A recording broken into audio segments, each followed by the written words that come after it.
Um, I don't. You were part of a dynasty. Was the Pistons team a dynasty? When you win back to back, you got to say if they're not a dynasty, they're close to it, right? Okay. Because is it 3 times? Is it 3? Is it Jack said multiple runs? Yeah, it's like hard. there's nothing in the rule book that just determines what a dynasty is. Yeah, that was a real debate. So I guess it's up to every individual to say what they think a dynasty is. But let me tell you something. Winning back to back is very difficult. Yes, very difficult. Yes. So give them a lot of credit going back to back and showing people that they were as good as advertised. Welcome to GOAT James Kingdom. Welcome. I am Ajani the Exposer, and y'all have now been exposed by the Exposer. I appreciate it.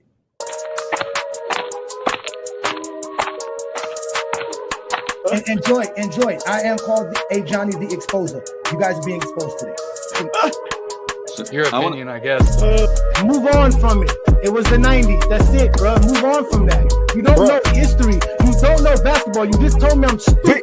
But look how stupid you look because you don't know I know all this basketball. You don't know history. You don't know jamming. You don't know schematics. You don't know coaching. You don't know scouting. You don't know drafting. You don't know nothing from that Michael Jordan's great because the media said you that, so told you to say that.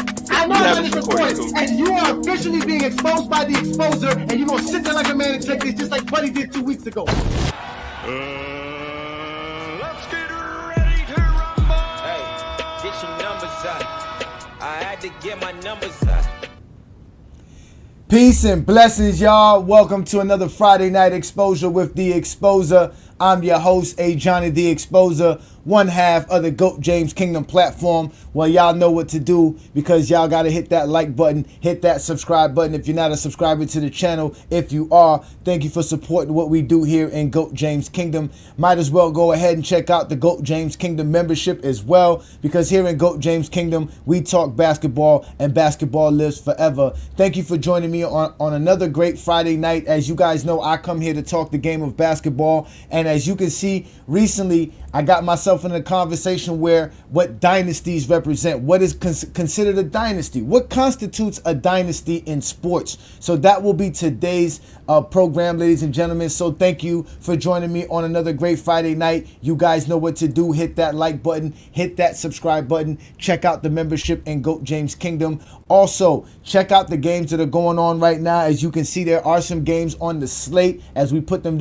on the bottom of the ticker for you so that you guys can go ahead and actually see the games and watch the program with me tonight. So I thank you again for taking your time out to join me on a Friday night. Shout out to everybody in the comments. As you guys know, we are going live on our Facebook group in the GOAT James Kingdom Facebook group. We're also going live on IG. So shout out to everybody who supports GOAT James Kingdom on other platforms, because as you guys know, we're all over the place. We're also on TikTok. We're also on Discord. We're on Twitter. We're all over the place. Again, we're GOAT James Kingdom. We don't run from the smoke. We bring the smoke. I'm Ajani. I'm the one with the lighter. So everybody here, thank you for joining me again, because we're going to talk about what constitutes a dynasty. As you can see, Magic Johnson, right, talked about the Pistons, right, and how the Pistons should be considered a dynasty. If they're not considered a dynasty, they're very close because they basically repeated.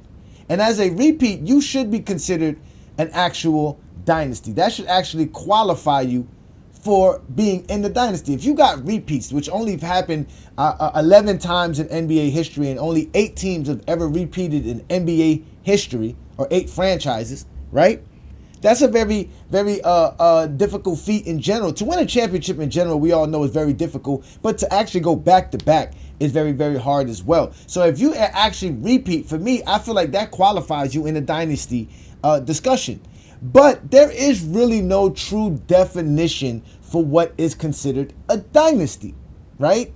The actual definition of a dynasty is pertaining towards rulership as far as royal families. So that's what dynasties represent. When you talk about dynasties, you talk about the dynastic period of the Egyptian, ancient Egyptian culture and stuff like that. But it was obviously introduced into sports So now we talk about dynasties. But what constitutes a dynasty is a very good question. And that's what we're going to have a conversation about today. So while we do that, I want to give a shout out to everybody in the comments. I see you, Philip. Peace and blessings. Thank you for joining me. Thank you for your support. Shout out to Zero, #1 supporter in GOAT James Kingdom. Appreciate you, brother. Thank you for stepping up to the plate tonight again and having fun with your boy. Yes, indeed. Yes, indeed. We know that. We know that did happen as well. We did know that I had a debate, and Ticket did encounter a Johnny the Exposer. If you didn't get a chance to check it out, ladies and gentlemen, go check it out. I had a debate with Ticket TV. It's available on our channel. So we're going to have a good night tonight. Let's see what's good. What's good, Ishmael? This is a good video, Ajani. So according to Magic, a dynasty can be back-to-back. Yeah. Technically, it really can be a back-to-back. There's some people who say that. Yeah, back-to-back or 3 times should make you... Well, we already know 3 times make you a championship, because we already know ain't nobody going to say the 96 Bulls and or the early 90s Bulls wasn't a champion, a dynasty, right? They were. That's always the situation, right? So... in reality, though, we're gonna discuss this. We're gonna have a great conversation. We're gonna discuss this. So while we're doing that, ladies and gentlemen, hit that like button, hit that subscribe button, check out the membership in GOAT James Kingdom. Because in reality, when I went to go look up the definition, you guys know me, I like to go look shit up because I don't make shit up. I leave it up to Zesty Jeffries to make shit up. I go look shit up. And when I went to go look things up, I went to go find out what dynasties means, right? So it says here in sports, it says dynasties has been in use in the English for over 600 years, but for most of that time referring to ruling families that maintains power through succession, right?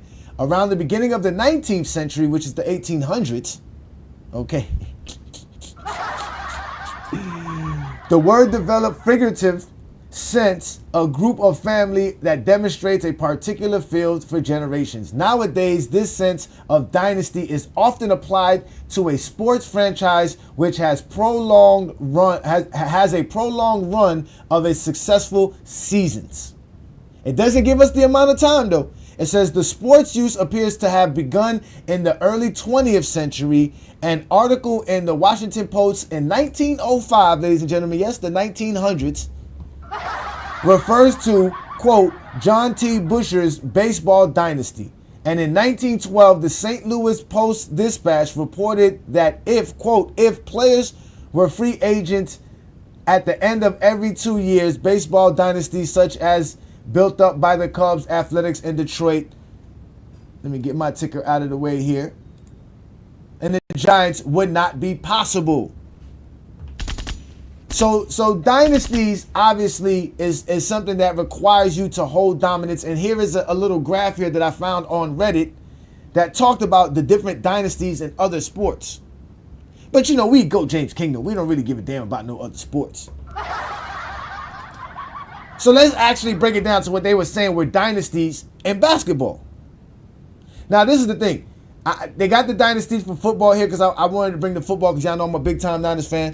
Bang, bang, Niners gang. We got the greatest dynasty of all time in football. I mean, unless you want to count what the Steelers did in the 70s, which was actually great as well. The 70s Steelers won, I think, 4 championships in like 6 years, if I'm correct. But either way, we talking basketball. So if we're talking basketball, here you can see they have a list of teams that they consider to be dynasties. And this is the thing, though. I really wonder, I really wonder, how did the Lakers in the 60s or the 70s get in here? Because they didn't win 2 championships in the 60s and the 70s. I don't know how that Laker team fell in between that Celtics 60s team. But I can see every other team, right? Because you see they got the 80s Celtics, right? They got the 80s Lakers. They don't got the Detroit Pistons here. So the Detroit Pistons are not labeled here. They got the Chicago Bulls during the 90s. They got the Shaq Lakers, right? They got the Kobe Lakers. They also got the Spurs from the 2000s. They didn't even count the Spurs of the 2010s. They got the Miami Heat and they got the Golden State Warriors. So as you can see, they actually, you know what I'm saying? Like they actually listed some teams here that won back-to-back championships. But for some odd reasons, they didn't count the Houston Rockets or didn't count, right? They didn't count the Houston Rockets, or they didn't count the Detroit Pistons, even though they won back-to-back. So it obviously had to mean something else other than just winning championships as well, or going back-to-back. Because like I told y'all, for me, if you go back-to-back, that kind of qualifies you in the discussion, right? But is that also true? Is that the truth? Is that the factor, right? Because in reality, when I did my top 10 dynasties, I've done this before. Again, I told y'all this is what we do in GOAT James Kingdom. When I did my top 10 dynasties, right? I did this about 2 years ago. This was before the Warriors actually won the title. This was in the 2022 season. So this was about 2 years ago. This was early on when we started GOAT James Kingdom. And this was me coming up with a formula like I always do. And I created a criteria to actually, grade my dynasties. And as you can see here, I have several dynasties here that I thought were dynasties. And the key thing for me was that you had to have made multiple finals, right? And you had to have won multiple championships. But you had to have at least at least 3 finals, if I believe, within a 5-year span, and have won at least 2 championships within that 5-year span to be considered a dynasty. That was the criteria that I've always set. And as you can see, if we do that, then like the teams like the Detroit Pistons, the teams like the Houston Rockets wouldn't be a dynasty because they only made 3 finals. Well, no, the Pistons would be a dynasty, but the Rockets wouldn't be a dynasty, right? Because the Rockets didn't make enough finals, even though they won 2 championships. But I considered the Pistons to be an actual dynasty. But when they asked Isaiah Thomas whether he thought his team was a dynasty, this is what Isaiah Thomas said. Well, we're not a dynasty because technically we didn't win 3, right? So is that what? Because there's no written rule. So we had a debate with Freddie Gibbs, who said you guys were a We dynasty. talked about it with Magic too. And there's a back and forth. Is it 3 that makes you? Is it several runs that makes you? Well, to me, it's about your dominance and your banners, right? And even though there's reasons why you didn't get that 3rd banner, right? We would have been the first team in our era to win 3. Only 2 teams, if they say the 80s is the greatest basketball era, right? Only 2 teams went back-to-back. It was the Pistons and the Lakers. As great a team as the Celtics were, they didn't go back-to-back. Only 2 teams went back-to-back. So that's Isaiah. That's the words of Isaiah. Now, when you listen to Isaiah talk about this, he kind of describes it as trying to say to himself, like, he didn't want to attach himself he didn't want to make it seem like, okay, well, I want to attach myself with the Bulls and the Lakers and the Celtics because they won 3. I think he is kind of envious that they didn't win that 3rd championship, which would have easily put him, like he said, with those teams. And I think that was kind of his niche in this kind of idea of it. So why he didn't think his team was a dynasty. But, that was brought up several times on All in the Smoke podcast about what is considered a dynasty. Because, again, that's a good idea to think about. Are the Detroit Bad Boy Pistons an actual dynasty? I consider them a dynasty because they went to 3 straight finals and they won back-to-back championships. If y'all think about teams that won back-to-back championships, you got the 50s Lakers. You got the 60s Celtics. They did it twice, right? Then you don't get nobody to do it again until the late 80s Lakers. Then you have the Detroit Pistons, the Bulls, the Rockets, the Bulls again. Then you have the Lakers again. Then it's the Lakers again. Then it's the Heat. Then it's the Warriors. So in reality, you only have like 8 teams, and it's only been done about 11 times, 10 to 11 times that a team has actually repeated. So it's not something easy to do. So for the Pistons to do it, especially after the Lakers did it, because when the Lakers did it, it was something considered impossible. Because if y'all don't remember, after the Lakers won a championship in '87, Pat Riley went out and said, we're going to do it again. And they were like, why would you say that? Because no team had ever repeated since the '60 Celtics. And nobody was trying to live up to Bill Russell and his championships in that era. So they were like, why would you say that? And when they won it again, They made sure that Pat Riley didn't say, "Hey, we finna go for the three-peat." But that's the truth. That's just the facts. It was very difficult. It's very difficult, like Magic said, to actually repeat. That's a great accomplishment within itself. Even the Houston Rockets going back to back, that's a great accomplishment. The only thing that holds me back with the Rockets is they didn't make enough finals. Right?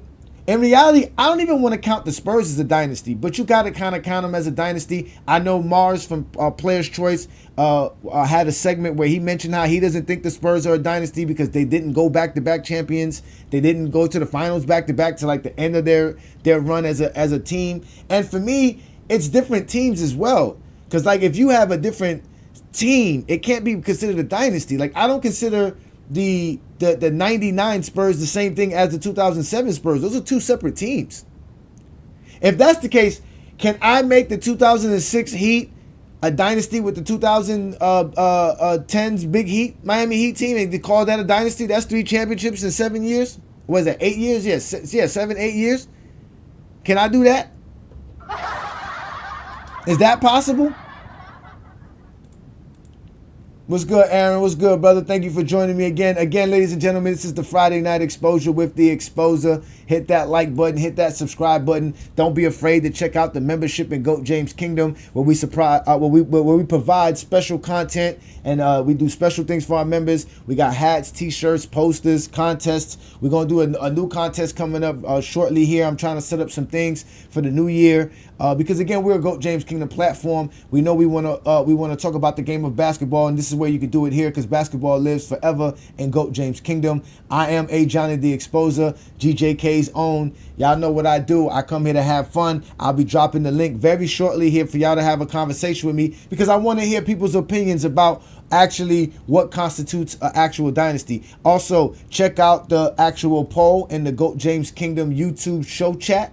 And that poll is describing which team out of those dynasties that I mentioned would not be considered a dynasty for you. I just want to see where people's minds are at. So go ahead and hit that chat line survey here in the GOAT James Kingdom show. And again, shout out to everybody who's supporting what we do here in GOAT James Kingdom. It is much appreciated from Brandon and I. As you guys know, we do a lot of things. We are fathers. We are grown men. We do have responsibilities and obligations, but we are also basketball fans, and we have the opportunity to give you guys our knowledge, what we know, and we like to break it down because we know there's a lot of zesty Jeffrey logic roaming the basketball circles, and we got to destroy that.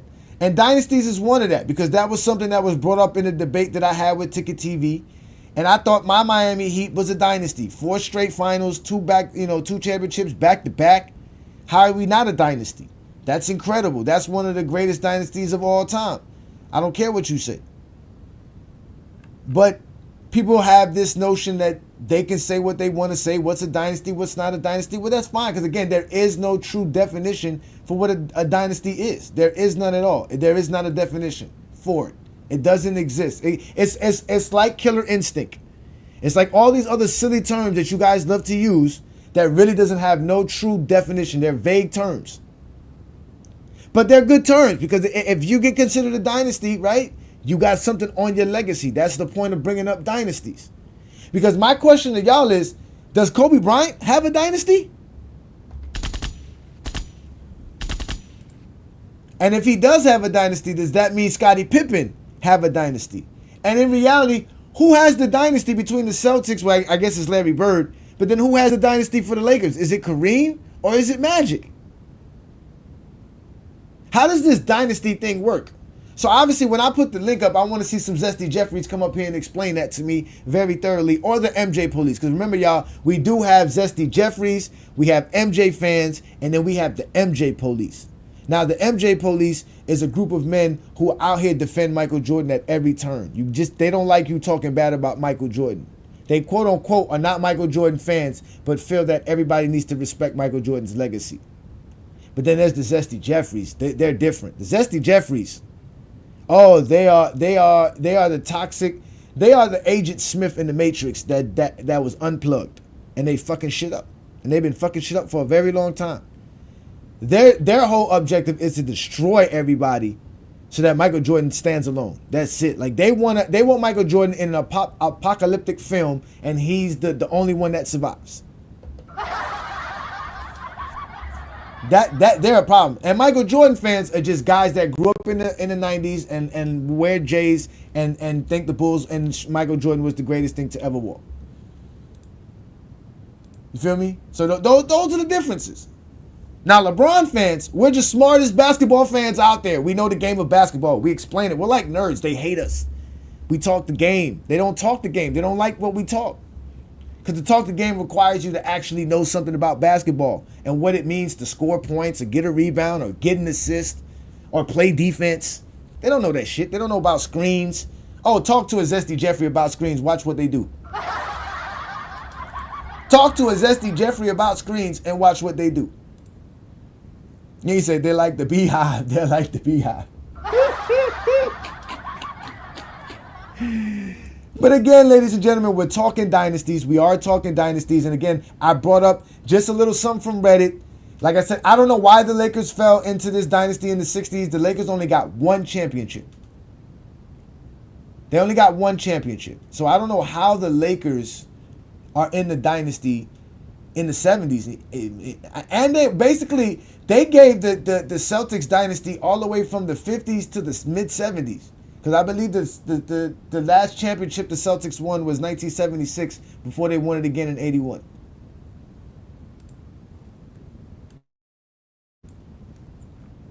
So all of these teams here are considered dynasties. They obviously put Kobe's Lakers, because like I tell people, Kobe's Lakers went to 3 straight finals. And that's where I find it funny that they put the Kobe's Lakers here, but they didn't put the Detroit Pistons here. It would be the same criteria. The Kobe's Lakers went back to back. They went to 3 straight NBA finals. That should be considered a dynasty. That's dominating the NBA for quite some time. But I don't know if they really constitute that as a dynasty, right? So these are the things that we have to discuss when we're talking about what is a dynasty, what's not a dynasty. But again, I think that most of these teams on here are a dynasty. You know, that's just how I feel. And again, I'm not saying that because there should be a bunch of dynasties. I'm just saying that because these teams accomplished the things that would be considered a dynasty. Again, if you went back-to-back championships, man, you got to be considered a dynasty. Now, the only teams to ever win 3 straight championships are the 60s Celtics. Well, I guess the 50s Lakers did it as well. Then you got the Chicago Bulls and the Lakers. That's really it. Shout out to you, Darnell. Thank you for supporting what we do here. 2000 Spurs are a dynasty. 3 years and 5 years. 3 and 5 years. 03, 05, 07. There I kind of agree with you. The only thing that kind of I push back on is them actually not having back-to-back finals appearances. But I did have them here on my list when I did grade the top 10 all-time ranked dynasties. As you can see, I got the same teams that you're talking about from 03 to 07. And again, I also ranked them by the amount of like if they had all-stars or all defensive players, league MVPs, obviously how many times they made the finals, and that's how they were graded.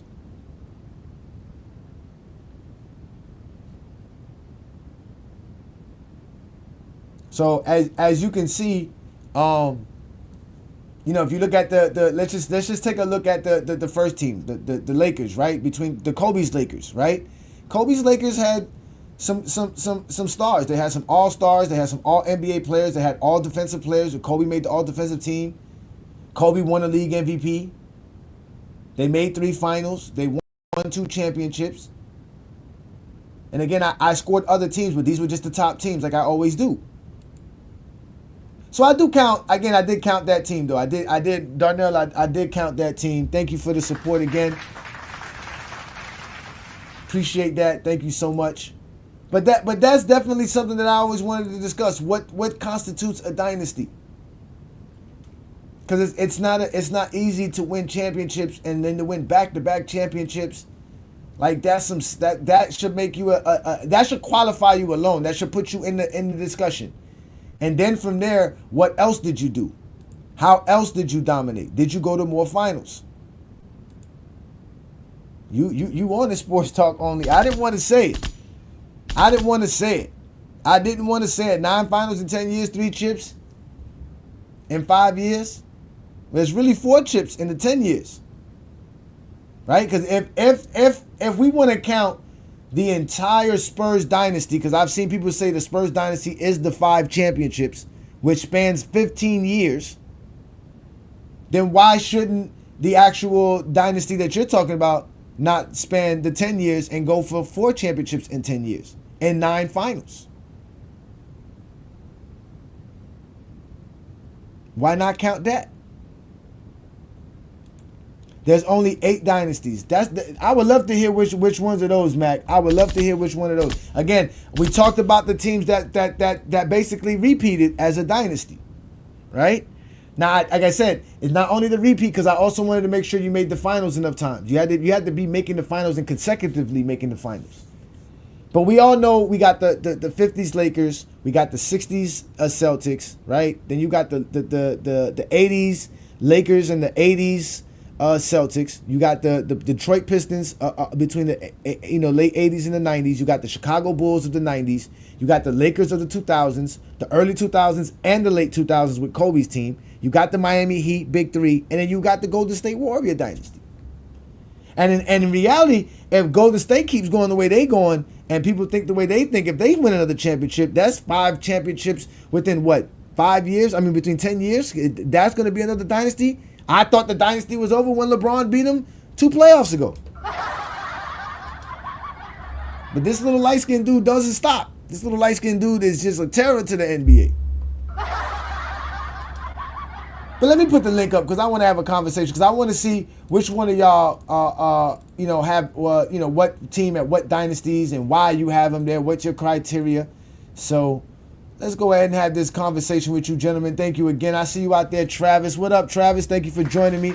Best dynasties, in my opinion, was the 80s Lakers. 5 championships, 9 appearances, all in 1 decade against a far more developed league compared to the 60s. There go taking the shot at the 60s. You got to take shots at the 60s.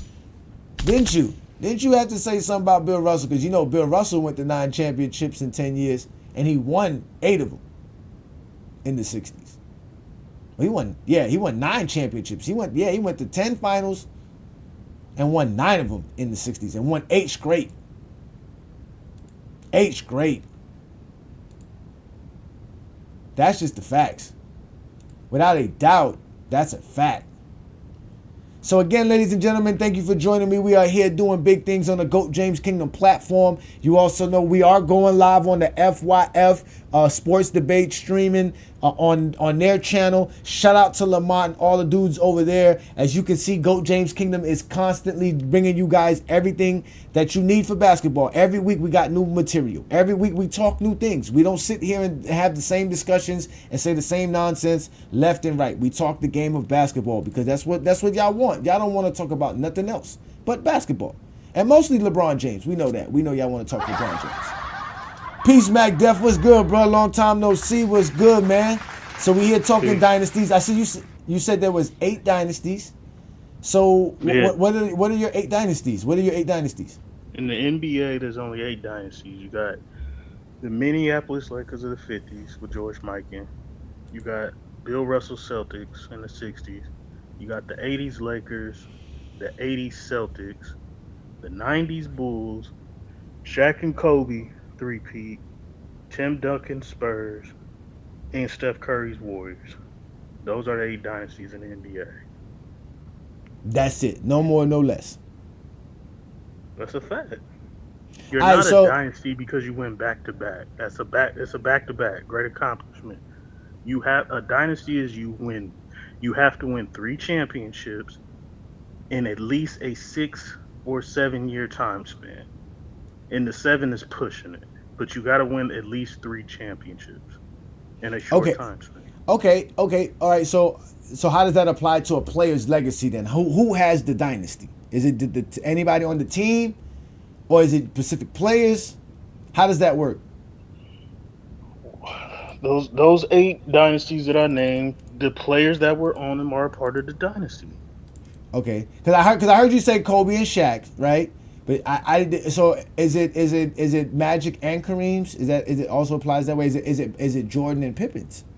Yeah. So when you Okay. talk about Magic's legacy, you're gonna say, yeah, he had a dynasty. When you talk about Kareem's legacy, you're gonna say, yeah, he had a dynasty. Even when you talk about Scottie Pippen, you're gonna say, Uh-huh. yeah, he won 6 championships in 8 years. Like, Okay. yes, that's a fact.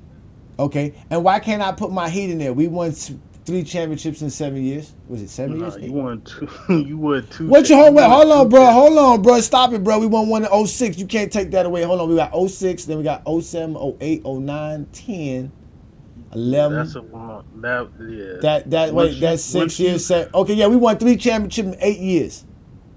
yeah, it's not a dynasty. Come on, Mac. That's Come not a on, Mac. dynasty.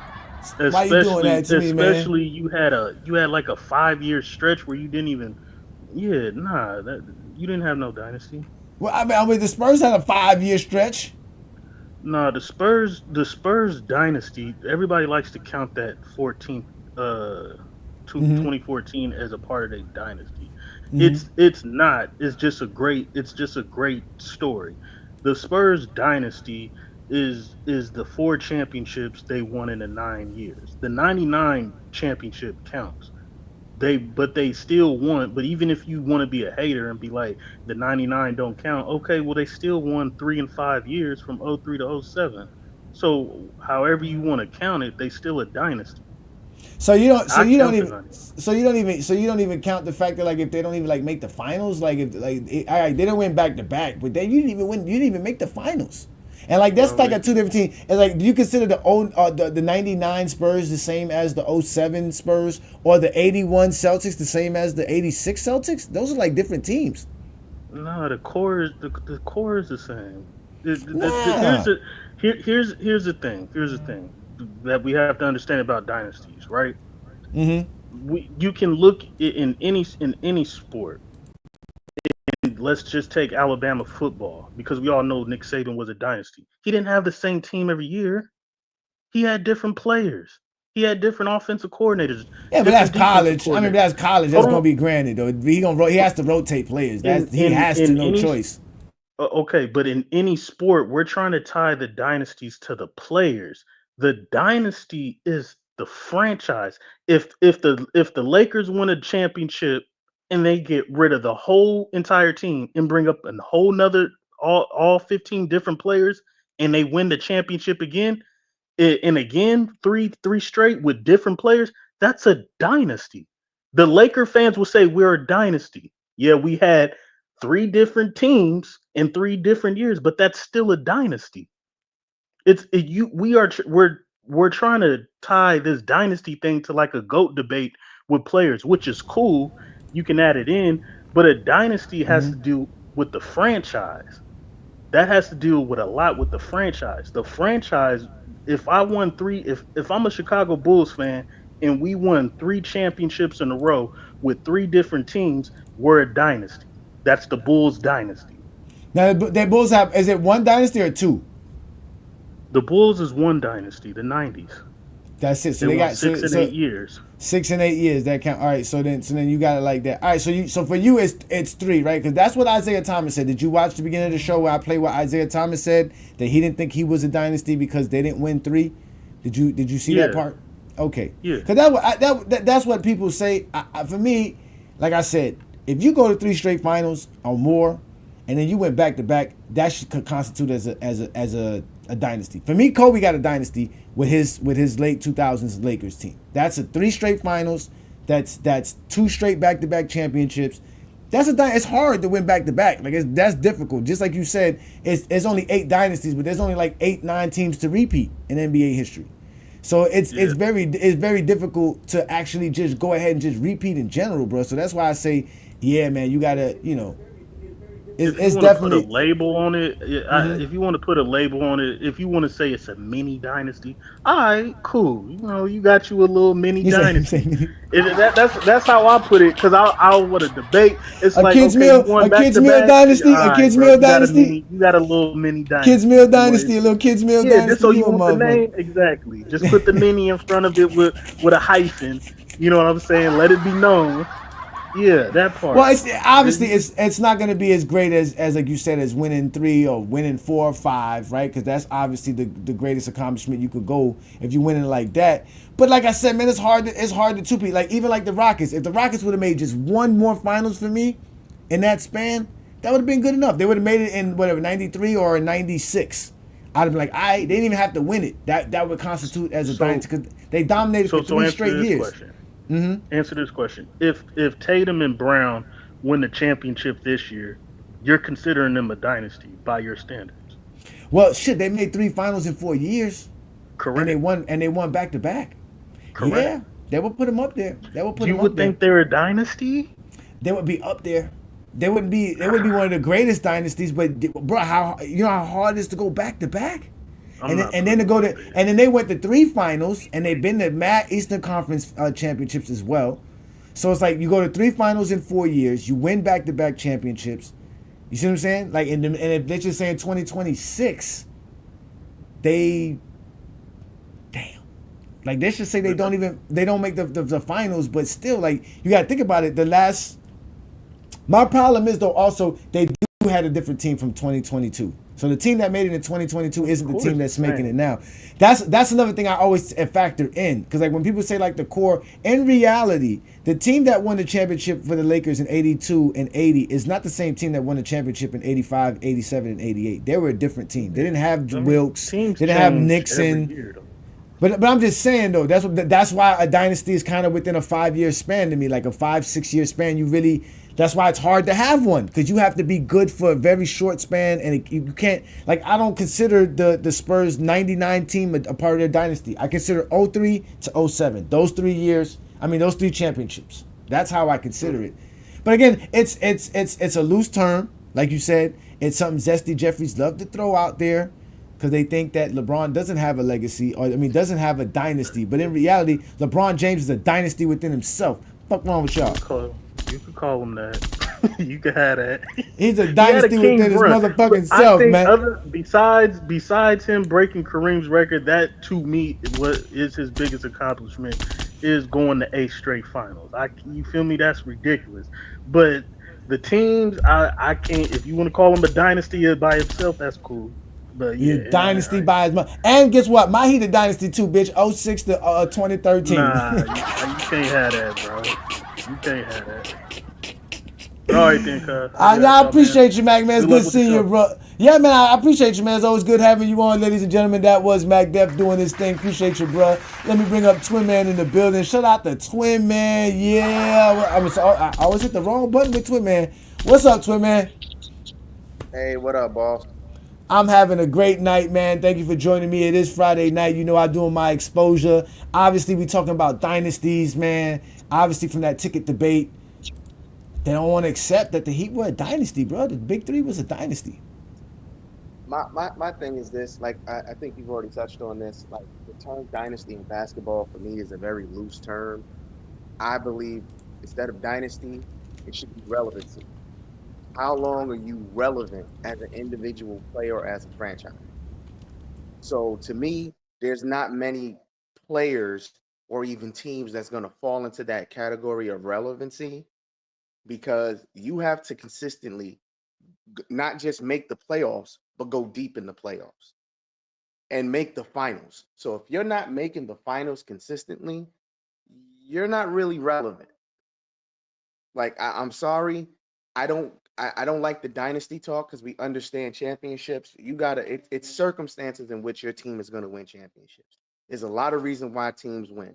We remember when Steph won, he didn't play there was one championship, Steph didn't play anybody starting point guard the entire playoffs because they was all hurt.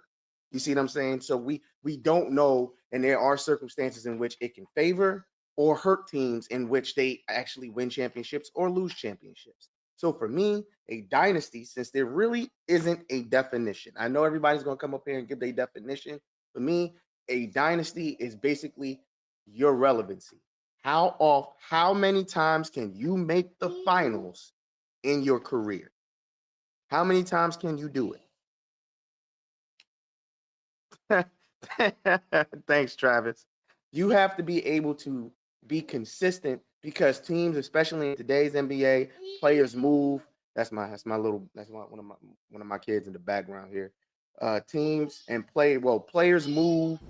See, ladies and Players gentlemen, move. this is what LeBron fans do. They take care of their children while watching basketball games and talking the game of basketball. See that there? You won't find no zesty Jeffrey doing nothing of this sort. Continue, brother. Do your thing. So for me, like I said, in team, especially in today's NBA, players move around a lot. So if you're the franchise player and you're consistently able to get that team to the finals, like most people won't consider that Big Three Heat a dynasty. I consider that a dynasty. He was there. LeBron was there. That team was together 4 years. They went to 4 straight finals, won 2 championships. To me, that's a dynasty. But if we want to keep it funky, he went to Cleveland and won a championship that's within a 5-year span. So that's 3 championships in 5 years. Well, 6 years. You see them? So Yeah, that's everyone's championship. by everyone's definition that they want to give, 3 championships, 5-6 years, that's a dynasty. To run off 8 champions. So to me, the ultimate dynasty is somebody like Bill Russell. He went to 12, 13 championships. You know what I'm saying? It's not even close, bro. It's not even close when we talk about Bill Russell and championships, man. He's ultimate dynasty by himself. Why? Because he was relevant. From the moment he got in the league to damn near when he left, he was in the finals. Then you have to say people like Kareem, Magic, Bird, Jordan. I'm always going to give Devils they do. Kobe. Kobe's a dynasty. Kobe should have a dynasty. That back-to-back should be a dynasty. They disrespecting Kobe, bro. They disrespecting Kobe. Say I disrespect Kobe. People don't understand how hard it is to win back-to-back championships in the NBA. Because as soon as you win, what happened to the not Miami, the Cleveland Cavaliers after 2016? What do they want to do? Those players want to get paid. It's time to move on. It's hard. What happened in 2020? Players left. Because if they'd kept that 2020 team together, they probably run off 3 in a row. If that 2020 team stays together, I don't see anybody beating them. The Nuggets don't win a ring. I think the Lakers could win, 2020? So it would have been 2020. It would have been 2020, 2021, 2021, 2022. Well, the Warriors won in 22. The Warriors wouldn't have won that championship. Okay. They wouldn't have been able to beat the Lakers. Well, yeah, I mean, the Lakers fucked up because they could have kept the roster. They just didn't keep it. Like, they wasn't even like they couldn't keep it. They just didn't keep it. Like, the Dwight Howard didn't want. He was like, yo, I don't want the money. I just want to stay on the team. And he's come out and said, like, he was willing to take less money to stay. You didn't pay Monk. Like, you let a bunch of players that could have won another championship leave. That could have been a dynasty. So, I'm sorry. I don't know if the NBA has a actual definition for an NBA dynasty, but for me, it's your relevancy in the finals. You have to be able to get to the finals. Yeah, you got to make the finals. You got to be, and I actually got to. You got to make multiple finals, multiple championships, and within a 5 to 6 year span, where you're, like you said, you're making multiple finals, you're winning multiple championships, especially if you're going back to back. If you got a three-peat, it's obvious because you got 3 straight championships, 3 straight finals, so that's automatic. But Twin Man, I got a special guest in the background. I'm gonna let you go. I'm gonna let you back up because I see you doing your thing, and we're gonna have some fun here because, Real quick. I don't think it has to be winning back-to-back championship. That's what I'm saying. It's hard to win an NBA championship. Things happen to where you lose or win. Let's be real here. For me, it's getting to the finals. Like, people are sick of seeing you in the finals. That's how you know you're kind of like you run. You're the king of the jungle. You're the king. You're not even talking about LeBron James. I'm talking about any player that can just consistently get to the finals. You're dominating the NBA. Facts. Everyone knows you're gonna make it. It's annoying. You're a dynasty, bro. You're a dynasty. That's right. Like I told y'all off the top, GOAT James is a damn dynasty within himself. I don't know what y'all be talking about. I don't know what kind of basketball y'all be watching. That's the GOAT. But I appreciate you, twin man. Thank you for joining me again, man. You are always been great as a GOAT James Kingdom member and just a supporter and a panelist. And looking forward to bringing you back up in a second because I got a special guest for y'all. I got Willie in the building. Shout out to Willie. Willie come to take shots because, again, I embarrassed Ticket TV, and Ticket TV is their God. When I say their God, but let's just say Ticket TV is their leader. He is the he's the president of the Zesty Jeffrey Coalition, and he got embarrassed. And Willie wants to come in his defense. Not all my foes want to come step up to the building and have a conversation with Ajani the Exposer. But you go ahead and do that. I'm listening. Thank you for joining me, Willie. What's good, brother? It's another Friday night exposure. What you got for me? How you doing, sir? Good I'm evening, chilling. good afternoon. Have a good night. All that old good shit. I'm not a ticket representative. Like Deion Sanders said, the GOAT at the cornerback position. The GOAT at the cornerback position. Deion Sanders said, Jordan ain't never called himself the GOAT. We called him the GOAT. So you can keep all that nonsense, come for me any way you want, and you will get bodied. Anyway, I ain't ticket. I do research. I ain't ticket. Play with me. I'll play you off your set. I ain't ticket. Where you want to go? Rookie year? Where you want to go? Meltdowns? What angle you want to do? And make excuses. Let's start with this idea that Jordan never said he was the GOAT. So Jordan never told OJ Mayo he was the GOAT and then told the media that he told OJ Mayo he was the GOAT? You're talking about OJ Mayo. LeBron told the media he was the GOAT. You're talking about OJ Mayo. Keep it moving. No, again. Keep it moving. Next topic, sir. It's not. OJ Mayo. You sit on dumb shit. You sit on dummy shit. Willie, move on. Let's OJ Mayo. Willie, I'm gonna ask you this. Why did Jordan told the media? Jordan told the media this. Jordan ain't tell no media. Yes, he did. He sat there and told the media. He told, man, you need a diaper. Sit down, kid. See, now you're being disrespectful. No, you being disrespectful. How am I being disrespectful? How am I being disrespectful? I will always be disrespectful. Why? Cut you off, change it. Why? Why you want to be disrespectful? I just want to make sure why you want to be disrespectful. He on here talking about OJ Mayo. Listen to him. No, I'm talking about Michael Jordan. I'm talking about Michael Jordan telling the media that he told OJ Mayo he's the GOAT. That's what he told the media. He said I had to check OJ Mayo because he was in my camp balling out and telling me that he can ball out on me. So I sent the kids to sleep. And I had to show him, hey, listen, you might be the best in high school, but I'm the greatest that ever played the game. That's Michael Jordan's words into the media. That's what he told the media. He told. Bro, it's on his shoe. It's on his sneaker. He says it. It's on his sneaker. Bro. Jordan don't make decisions like that, first of all. Second of all, you're talking about OJ Mayo. Talking about OJ Mayo. Like, Jordan was like, that's small talk. You're trying to act like Jordan told the media at the barbershop that series made me the greatest of all time. Like, can you correlate?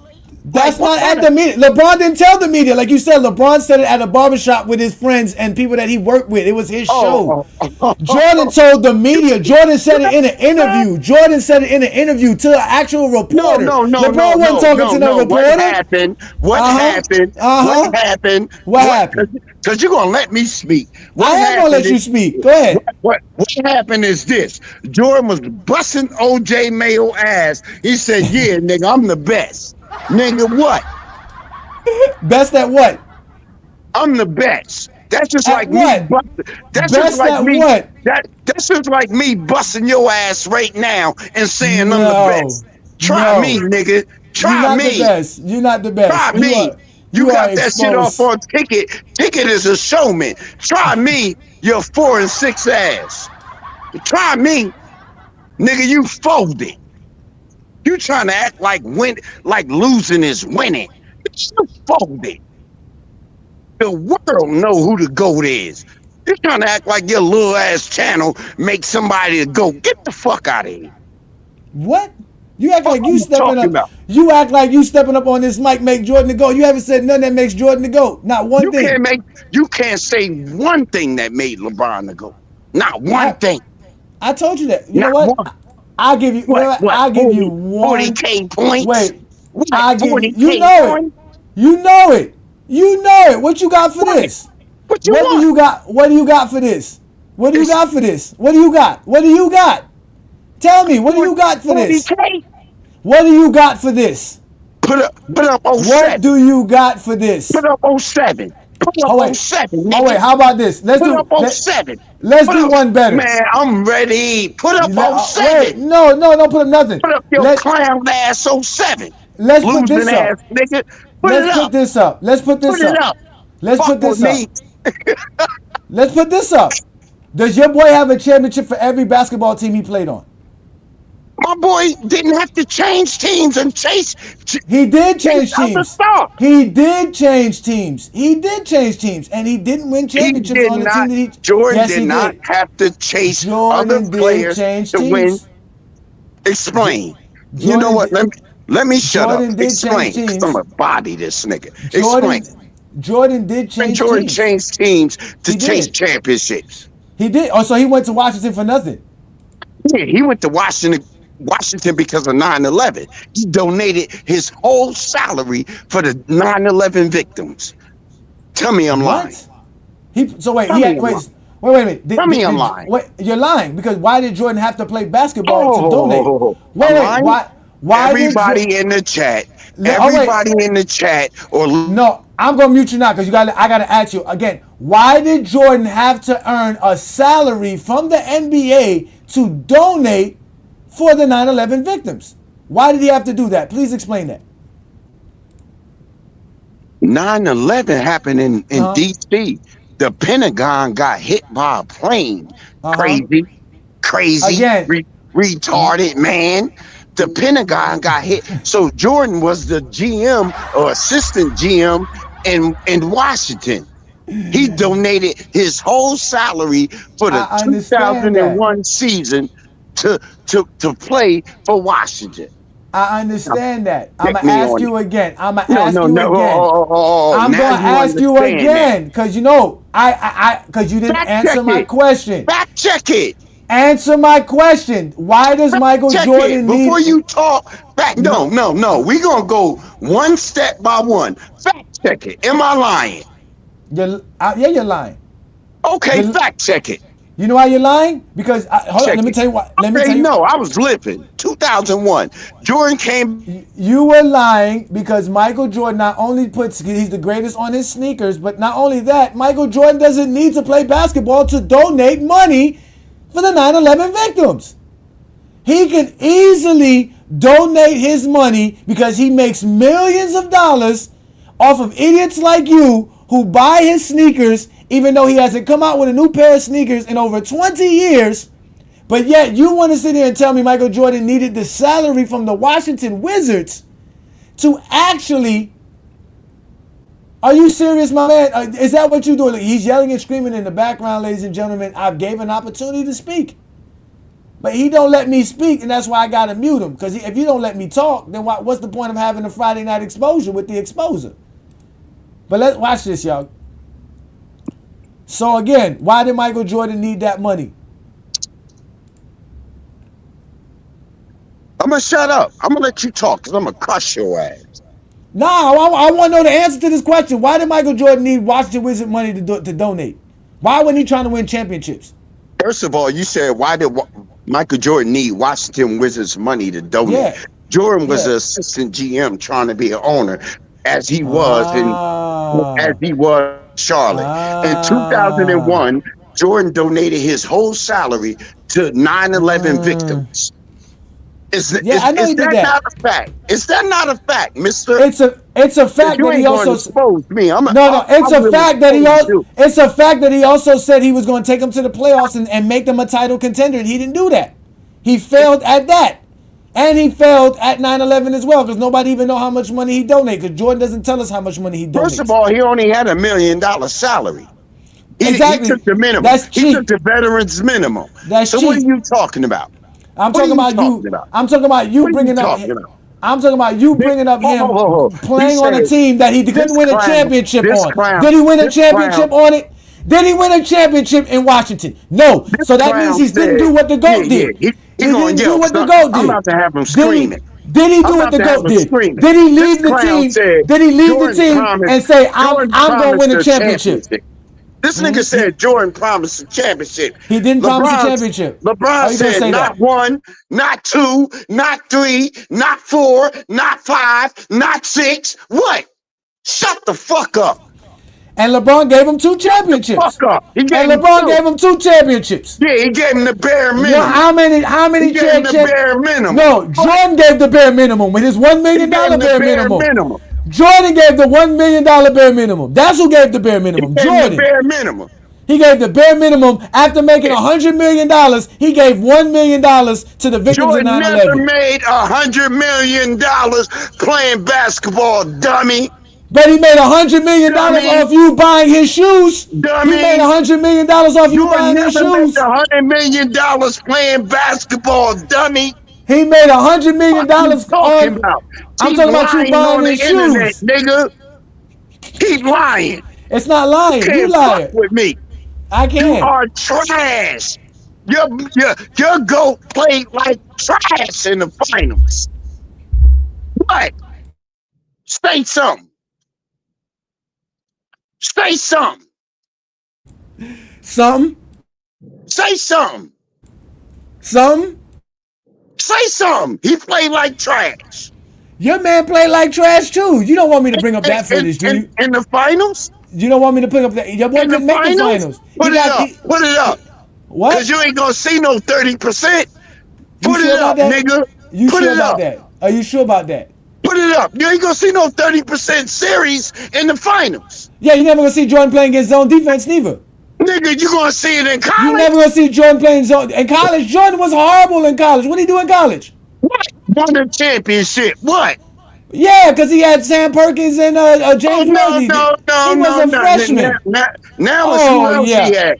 Of course, it was who was the best player. Why didn't he win one when they left? Huh? Why didn't he win one when they left? Huh? Why didn't he win one when they left? Why didn't he win one when he left? Y'all Bill Russell ass niggas always gotta bring up somebody else. The nigga won in college in the zone. Shut up. What? Oh wait, you said you want to see Jordan missing? Here we go. This is Jordan missing a little bit now. You know, he struggled in game 2 because he slightly turned his ankle. Jordan, a Detroit fan, they've hit 4 of their first 5 field goals. Jordan for 2, no. The Chicago crowd getting a little restless. Here's Jordan quickly to double team with Thomas, and he still hasn't fired. He needs them both. Quick double team on the baseline, now a triple, and Jordan is 0 for 5 from the field. Jordan cuts through left side, gets the pass from Sparrow, turns around, puts it up, no. South. Detroit coming out and trapping Michael Jordan right at half court. So they're going to force him to give up the basketball. Jordan with a jumper, no. Tip. Jordan. No, sir. Coming up next, Dallas and Denver in the NBA. Game 3 of that series from Reunion Arena. Rodman and Collins wanted a foul called on Dennis Rodman, wait, no, there's more. Your boy was choking so bad at shooting the ball that he said, you know what, here, like you said, we always like to bring up the other people. He said, here, my other teammates, help me. Detroit's kicking my ass. Utah's Chuck Daly looks on. Well, Chuck Daly naturally very concerned. He's just hoping that the shooting slump is over. Pick and roll, Corzine spots up, really didn't roll. He is in, Clemson. Horace Grant has been playing excellent basketball. Jordan look, I can't make this. Look, here, help me. Help me. No. Detroit and Sally score. Help. Nigga, help. It's funny for you and me. Jordan needs help. Help me, nigga, I can't make this shot. Help. Jordan needs help, nigga. Lineup for Sam Vincent. Today, he's giving and taking right from that defense. Reading it beautifully. Johnson and Thomas switch. Vincent fishes low. The entire game is being played perimeter, and we're seeing no penetration. Jordan needs help, nigga. Help. Watch this. Help. Look, where's your Jordan at, Jordan nigga? sets up left side. Now he'll pass the ball, Jordan, because you can't shoot. Pass it, nigga. 2 dribbles, pass. That's what you see from Jordan, nigga. That's what you see from Jordan. See, you wasn't watching that because you wasn't even old enough to be able to go outside. Like Wiley said, you wasn't an off the porch type motherfucker. You was stuck in the house, and now you want to sit here and act like you don't remember Jordan bricking, and you don't remember Jordan choking up playoff series. That was the '80s because you didn't see that shit. We know the facts. This is GOAT James Kingdom. This ain't that bullshit. That's why your boy Ticket got exposed, because you come with nonsense. Because not only can I talk the shit, I can actually expose the shit, and I bring it to you. While you sit here and scream and yell on the microphone, I'm out here just getting information on your ass and dropping bombs on your ass. That's why you ain't drop a bomb on nothing. I did. You can't talk the game of basketball with me, my friend. You can talk narratives. That's all you can talk. I got more. You want me to bring up more footage of Michael Jordan choking? Yeah, Do you want me to bring up more footage of Michael? You want me to bring up more footage? You want me to bring up more? So what 6-0 got to do with anything? What is? You know what? I can show you 6-0. I can show you 6-0. Show 08 versus Boston, nigga. Show that. Why I gotta show that? Why I gotta show that? It's what your that gotta show. do? What that gotta do? Trash, nigga. What does that got to do with anything? You play like trash. What does that got to do with anything? I just showed you Jordan playing like trash. I just showed you that. What does that matter? Jordan played like trash. What do you got next? What do you have? Flicks of Jordan playing like trash. But the only thing a LeBron fan can do is judge Jordan his first 3 seasons. They don't want to get into his prime. This coward ass nigga be like Jordan folded against Detroit in 1990, 1989. Jordan shot 49%, 48%, 47% versus Detroit. But he gonna say Jordan folded. But you know what LeBron did? He shot 35%, 39%, 37%, 27%. You know that booby did. Versus a better team. Versus better teams. Versus better teams. Check this out, chat. LeBron shot under 39%, 50 times in the playoffs. Jordan shot under 39%, 28 times in the playoffs. The boy can't shoot. He can't shoot. He can't shoot. He can't shoot. Let's get to the. I just showed you Jordan can't shoot. Let's get to this. Let's get to this and get this out of the way quickly off the top. LeBron James has twice the amount of playoff series at over 60% shooting than Michael Jordan. LeBron James has 3 times the playoff series shooting above 55% than Michael Jordan in a playoff series. You guys can't talk the game of basketball. All you do is lie. You make shit up. Nobody cares about your lies. We know Jordan shot the ball bad from the perimeter. LeBron James never had to play against Isaiah Thomas and the weak-ass Pistons, man. Your boy was choking against the Pistons. They didn't have no all-time defense. They didn't have nothing. They made a name off themselves from beating Michael Jordan because Jordan kept choking against them year after year after year. It got so bad, the league had to change rules so that Michael Jordan had a chance. What are you talking about? My man played against the greatest teams to ever been assembled. What are you talking about? Your man choked plenty of times. And he's not no baby 3-year, 4-year. 89 is not no 3-4 year Jordan. 1990 ain't no 3-4 year Jordan. Has LeBron won an NBA championship shooting 50%? Has LeBron James ever won a championship shooting 50%? No. That's not my question. That's not my question. I didn't hear your question because you was muted because you was sitting there rambling for too long and I had to go off on my soliloquy because you be rambling. Okay. So I'm going to say this. How many times has LeBron won a championship shooting over 50%? I think he shot over 50% versus OKC, if I'm correct. I said how many times? No, he didn't. You're a liar. You've been exposed. You're a liar. What does that have to do with anything? You're like, no, I didn't bring that up. You asking me how many times? I don't know. I don't give a fuck. None of that matters. He shot over 50% for his career. What the fuck does that matter? Why does it matter? It's not a liar. It's not a liar. You asking me? You're a fucking liar. He did not shoot over 50%. Liar. He talking. What are you talking about? What does that have to do with anything? Expose your bum ass. What does that have to do with anything? When did I say LeBron did that? When did I say that LeBron did that? Please tell me. Please tell me. How many times has LeBron won a championship shooting over 50%? That's my question. Answer that. Let's go ahead and do this. No, we're gonna do that. We're gonna do that. No, we're gonna do that. He shot 59% in 2020. He shot 59% in 2020. Did Jordan ever shoot 59% in the finals? I said how many times did Jordan shoot 59%? How many times did Jordan shoot 59% in the NBA finals? Answer that question. Since you brought it up, I want to know. Let's go look it up. Let's go look up. Let's go look this up. Let's go see how many times Michael Jordan shot 59% in a playoff series, let alone in the motherfucking finals. No, how many times? How many times you said nothing. You said nothing. How many times? Try me, nigga. I'll bust your ass. How many times? Let's do this. Let's do this. How many times that Michael Jordan shot over 59% one time in his playoff history. He's talking about 59%. I said, how many times has LeBron shot? Oh, you shut yourself up. Because I was about to shut you up. I was just about to shut you up.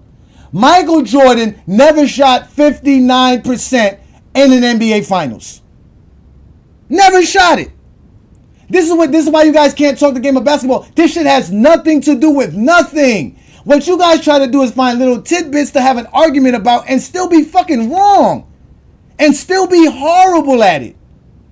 Like it don't make no sense. You guys bring up shit that nobody go look up. You went and go find how many playoff series Jordan averaged, this or that. I told you off the top, LeBron James has 3 times the playoff series at 60% shooting than Michael Jordan. He has 3 times the game shooting, a playoff series shooting above 55% than Michael Jordan. What does that matter? Because whenever he shoots better than Jordan, you're going to say it's because he could get to the fucking rim. What does it matter? He has the most playoff points in NBA history. He's won more playoff series than Michael Jordan. That same 5-year span you want to talk about for Michael Jordan and LeBron, LeBron won more. LeBron actually wins in the playoffs. Your boy doesn't win until Scottie Pippen comes along. You already know this. Let me bring up Twin Man. Twin Man, do you hear this nonsense? Bro. First things first, Willie's drunk. That's obvious. Willie is obviously drunk, slurring his words up here. Asking ridiculous ass questions.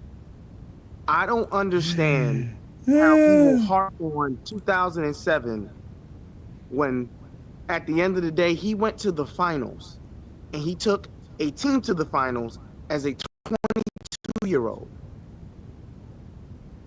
I'm sorry, that's impressive.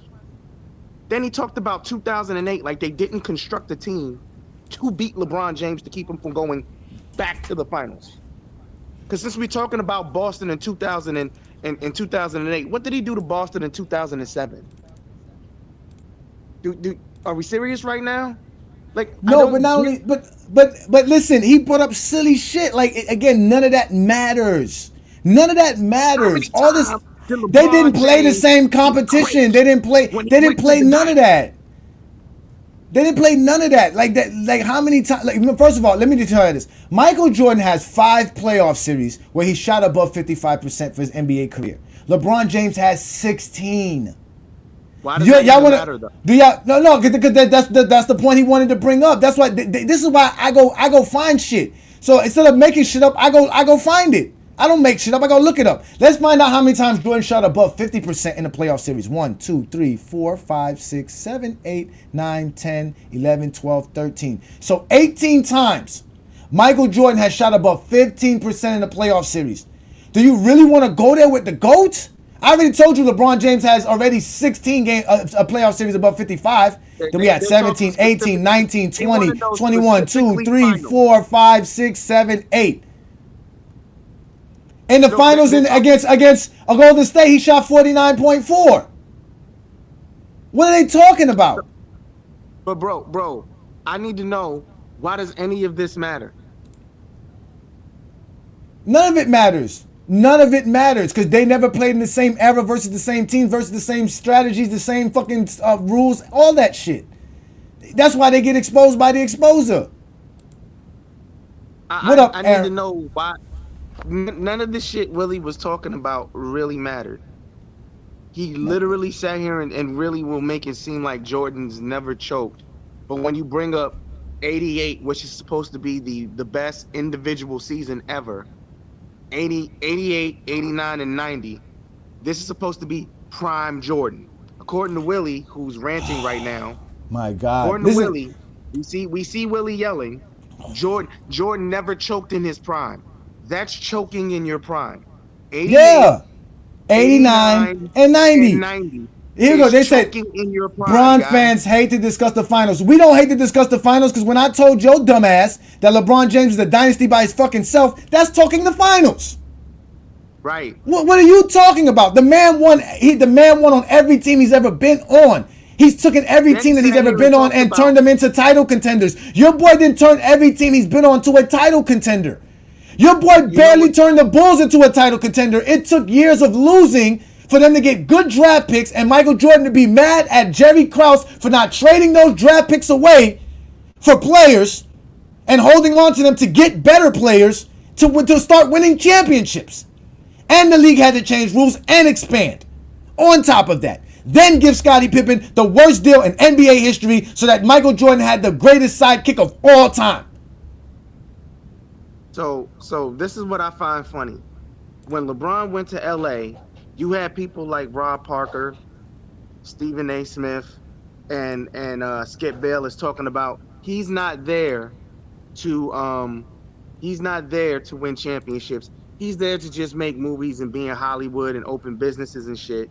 That's exactly what Jordan did when he was in fucking Washington. Jordan wasn't there to win no damn championship. Hold on, wait, y'all. Let's just do this. Just check him out. Listen, just hold on, wait. Let me do this right quick. Let's just have some fun with this guy. Check him out, y'all. Look at him. Look at him. Look. Really crazy, bro. Yeah, look at him. Checking him out. This is what happened. This is what happened when you destroyed Ticket TV.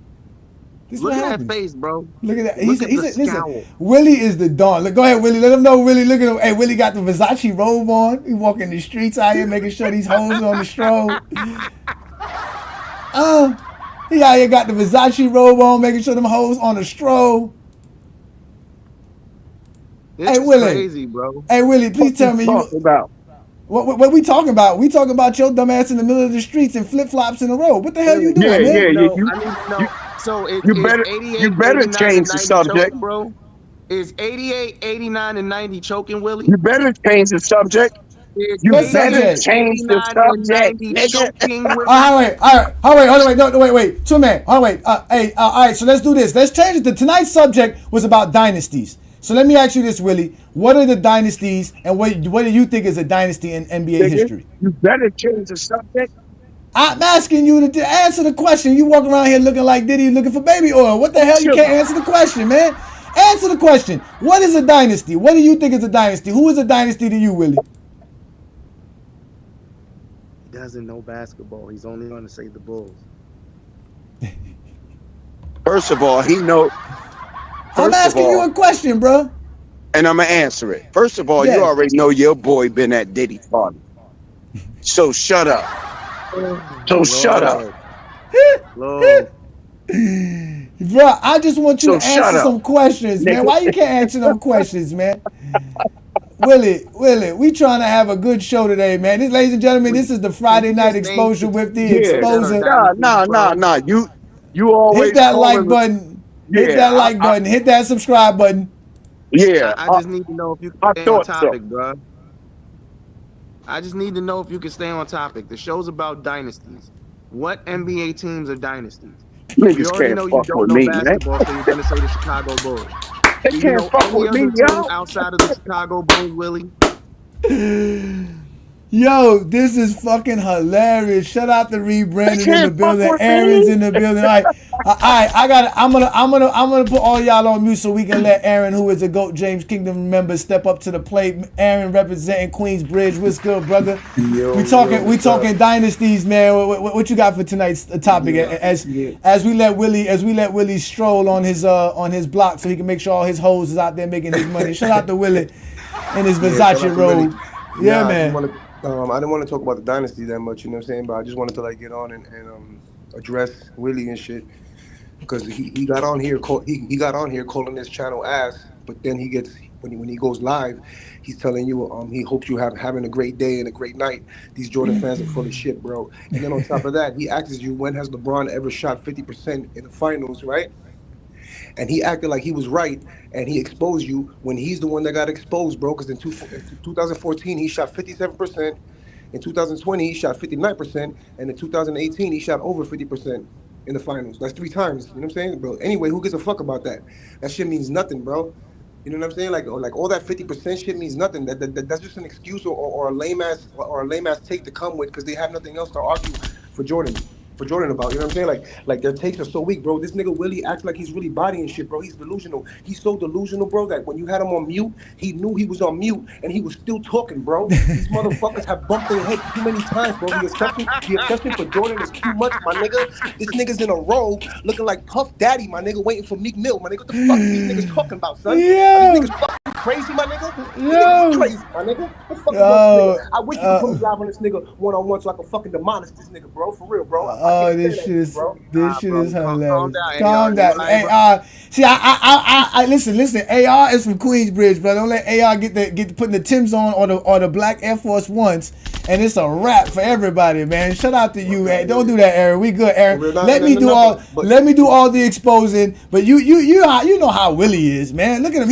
Willie is excited. He is what we call the true Michael Jordan police, ladies and gentlemen. But here in GOAT James Kingdom, we don't give a fuck about no Michael Jordan police. We just don't give a damn about nan one of them. Well, fuck about no police, and I don't give a fuck about no police now. Shit. You know what? You can do whatever you want to do. So it don't mean nothing to me for you to show up tomorrow morning with your head blown off. You understand what I'm saying? Willie! Oh, hey, Willie, you ain't got your money, Willie? You ain't got your money, Willie? The topic is fucking dynasties, and these niggas talking about LeBron, man. First, I ain't say nothing. I ain't say nothing. You ain't saying nothing? I didn't say anything. But first of all, first of all, you guys ain't gonna lie on me. I asked GOAT James Kingdom one thing. I said, man, yo, fall back. Because you got Jordans in your Aaron, let him go, Aaron. I need this clean clip. But he dropped knowledge. Did you hear that, Willie? Did you hear all the finals? LeBron James shot above 50%. Did you hear it? Bro. Did you hear it? What I said, because LeBron fans is delusional. What I said was, how many times did LeBron win a finals shooting 50%? Doesn't matter if he won or not. He did it 3 times. He won it once. One time. Yeah. One time. How many times did Jordan do that? Twice. 3 times, liar. You are exposed again. 91, 92, and 93. You are exposed. Okay, wait. You are exposed, liar. He did it 3 times. What does that mean? What does that mean? With me, yo. What you mean? Again, what does that? That's not information nobody knows. You brought up some shit nobody knew about. Now, how does that help Jordan? How does that make Jordan better than LeBron? Answer that question. How does that make Jordan? How does that make Jordan better than LeBron? Easy. How? Because Jordan, even in winning and losing, he never played like he was trash. What? What? How about that? So you didn't see him in the elimination game versus the Celtics when Danny Ainge outscored him? Wait, didn't he get benched in the finals? Huh? Oh my God, bro. Wait. Let's let. What's it called? We got a few guys up here, but I got to take care of my GOAT James Kingdom members. Let's let Ishmael in first, and then we're gonna let Juan Boy in next, and then we'll let you get in, Rebrandon. Because go ahead, Ishmael. Thank you for joining me, man. GOAT James Kingdom members supporting the channel again, ladies and gentlemen. This is the Friday Night Exposure with the Exposer. We are doing big things here, as you can see.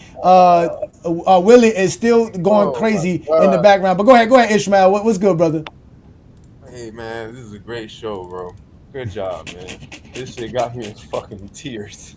Man, good show, bro. That's all I'm saying, bro. I'm just gonna enjoy the panel, bro. If I hear anything to say, I'll say something, bro. All right, I got you. Let me let Juan Boy up. Juan Boy, thank you for joining me. This dude right here been on his job doing his thing. You saw what I did the ticket. Look at them. Look how they acting, Juan Boy. They don't even know what to do. Yeah, man. Listen, man. Sometimes we gotta ask ourselves: is it about basketball or is it just about men and their feelings? Because they run to their feelings before they run to basketball, man. And first of all, he talking about Michael Jordan, 93, man. Shut up. He shot 19 for 14. He shot 19 for 43 for 44 points in 93. Remember that game? Damn, Michael Jordan took 43 shots. Your man had to take over. Your man, he don't know, because let me talk to his soul, because he don't know. He ain't read the post. He ain't know that MJ got over. Hey, yo. Oh, got 25 games with over 20 missed shots. Facts. Shit said 5 for 16. Missed 27 shots. He missed the shit. He missed 27 shots against the Spurs. Who did the Spurs have back in 97? Willie Anderson? Damn. Dudes that we don't even remember. Vinny Del Negro. Oh my God. Yo! What's up, Vinny Del Negro? Oh my God. I forgot about Vinny playing the 2. On top of that, he was a starting 2 guard on top of that. Oh my God. Johnson as the starting point. Are you Oh my God, that's hilarious. Being guarded by Muggsy Bogues. Yeah, and got stripped. Come on, man. You got post Muggsy up. Nick Anderson. Wait, he shot 50-some% versus Dan Marley and yeah, Richard Dumas, the cokehead. Richard Dumas, the cokehead. You talk about Portland and all that. Portland had Danny Ainge coming off the bench. Let me tell you something. The only players that got more 20 missed field goal attempt games than Michael Jordan is Allen Iverson and Kobe Bryant. That's how many times Jordan used to miss in a basketball game. Trust me on that. Jordan used to miss a lot. Bro, a lot. That's over 500 shots in 25 games, bro. That is horrible. And I still don't understand why that matters, because, again, that shows you why LeBron James won more playoff series and more games than Jordan, because, again, if he wants to bring up the 3 finals that Jordan has over the 1, but like I told him, LeBron James has 3 series above 60%. Jordan has 1. LeBron James has, 16 series above 55%. Jordan only has 5. And Jordan only has, 13 series above 50%. LeBron James has over 20 of those. So they're not like, you don't want to talk the game of basketball. LeBron James only person to average in the finals more than anybody else. The only one to average a triple-double in the finals. Your boy ain't do that. Hey, did your boy beat a 73-9 team in the finals? My boy did that. Did your boy win a championship without an all-star, an all-NBA, and an all-defensive player on his roster? Your boy never did that. He's too busy shooting. He's too busy shooting 20 for 68 against Rashawn Leonard. Listen. If y'all think Juan Boy is lying, go check out Charles Barkley looking at the stat sheet after an NBA Finals game and looking down and saying, "Damn, Jordan took 43 shots in this game and scored 44. And scored 44. Yeah, man. Dan Marley even laughed at that shit. He was sitting next to Dan Marley. Yeah. Let me let Rebrandon in. What up, Rebrandon? Thank you for joining me, brother. We looking forward to some more content on FYF. What's up with y'all, man? Where y'all been at? What's good, brother? Man, I've been chilling, bro. I've been chilling, man. I've been out the way, but I have been seeing what you've been doing, bro. I'm proud of you. I see the way you cook. Our good brother Ticket TV, man, and you did an amazing job. I just want to speak to, just to discuss conversation really fast. Um, I want to say this. So yeah, we got to stop arguing with idiots when it comes to this discussion, man. You got a man. You got a man in his robe. You have a freaky ass nigga in his robe walking the streets with his chest out. We gotta listen. We have to we gotta realize who we talking to, man. And then even the goalpost moving where it's like, okay, how many times has LeBron James shot 50% in the finals? And then you bring up a time when he shoots damn near 60%. And it's like, oh, no, I didn't ask for 60%. I asked for 50%. So it's like, we're arguing with idiots. And I think when we're arguing with idiots, we got to play their games, right? So I asked, I asked Willie, well, shit. How many times has LeBron been benched in the finals? And how many times has Jordan been benched in the finals, since you want to bring that up? That's funny how they never get into that. It's funny how we never can discuss Jordan being benched in the finals, right? They tell us that his career started in 91. But then they never want to go back to the 92 finals. And they never want to go back to him being bailed out. Right? He was tired. He was tired. Not sure he was tired. Not sure. He wasn't tired. Hold on, no. Let me finish. Mac will defend it to the core.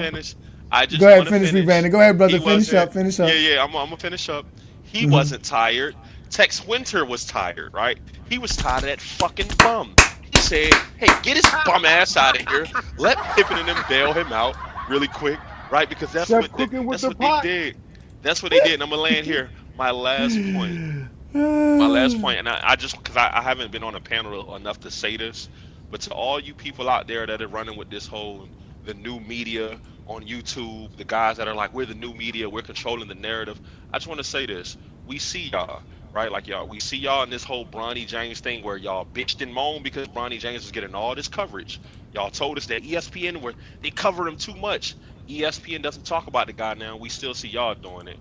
We see the antics, and I'm gonna just say this: when LeBron retires, you niggas are gonna have to go get jobs. And Ajani, like I said, brother, I'm proud of you. Keep cooking how you doing. And shout out to the freaky ass nigga with the bathrobe on in public. Get your ass in the house, man. Get your ass in the house. Hey Johnny, real quick. Yo, this shit is hilarious, bro. Hey, Brandon, thank you for that. Cause listen, this is what the Friday Night Exposure is about. It's to expose things that people don't readily see. Now, mind y'all, a lot of basketball talk and narrative is based on the eye test. We can clearly see that these dudes are crazy. Not only hear how crazy these dudes are, but we can literally see it right here on the Friday Night Exposure. These dudes are so serious about LeBron James and Jordan, they will walk in the streets in a robe and flip-flops. With his taco meat out. He got his taco meat out. So, I just want to point this out. Give me a second. Got a Dickie robe on. Let's let Ruddy Hood Sports get in. Shout out to Ruddy Hood Sports. He's also a GOAT James Kingdom member. He was very patient to come back. I appreciate you, brother. Yeah, it's funny. Pause. It's hilarious, bro. But what's good, Ruddy Hood Sports, man? What you got for us today, brother? What's good, man? Yo, can y'all hear me? We can hear you, brother. You hot. You ready to go? Go ahead, brother. Yeah, thank you, Willie, for turning this into a LeBron versus Jordan conversation, as you guys do yet again. But as far as the dynasty thing, was really what I wanted to tap on real quick is that I believe, right, and this is something that Twin Man alluded to as well, but I believe with the Genghis Khan dynasty, when he went up against an empire, you pretty much knew the end result. And the same thing happened with teams like the Chicago Bulls, right? 6 in a row. Obviously, there was that period in between. But you kind of had a feeling, I guess, for the people that were adults at that time, that this is the man that was going to end up in the finals. He was just that great. It was the same thing with Shaq and Kobe Lakers. It was the same thing with the Golden State Warriors. It is the same thing with LeBron in between Miami Heat and the Cavaliers. If that is the man that you can shoe in for a finals appearance, then there has to be something said about him being a dynasty or whatever team that is. 4 finals appearances and 2 back-to-back championships is in comparison to Dwayne Wade, which congratulations to 2006, but you being removed 5 years from a finals appearance, bro. And then once the team gets put together, you immediately catapult yourself to 4 straight finals. To me, that's nothing short of a dynasty.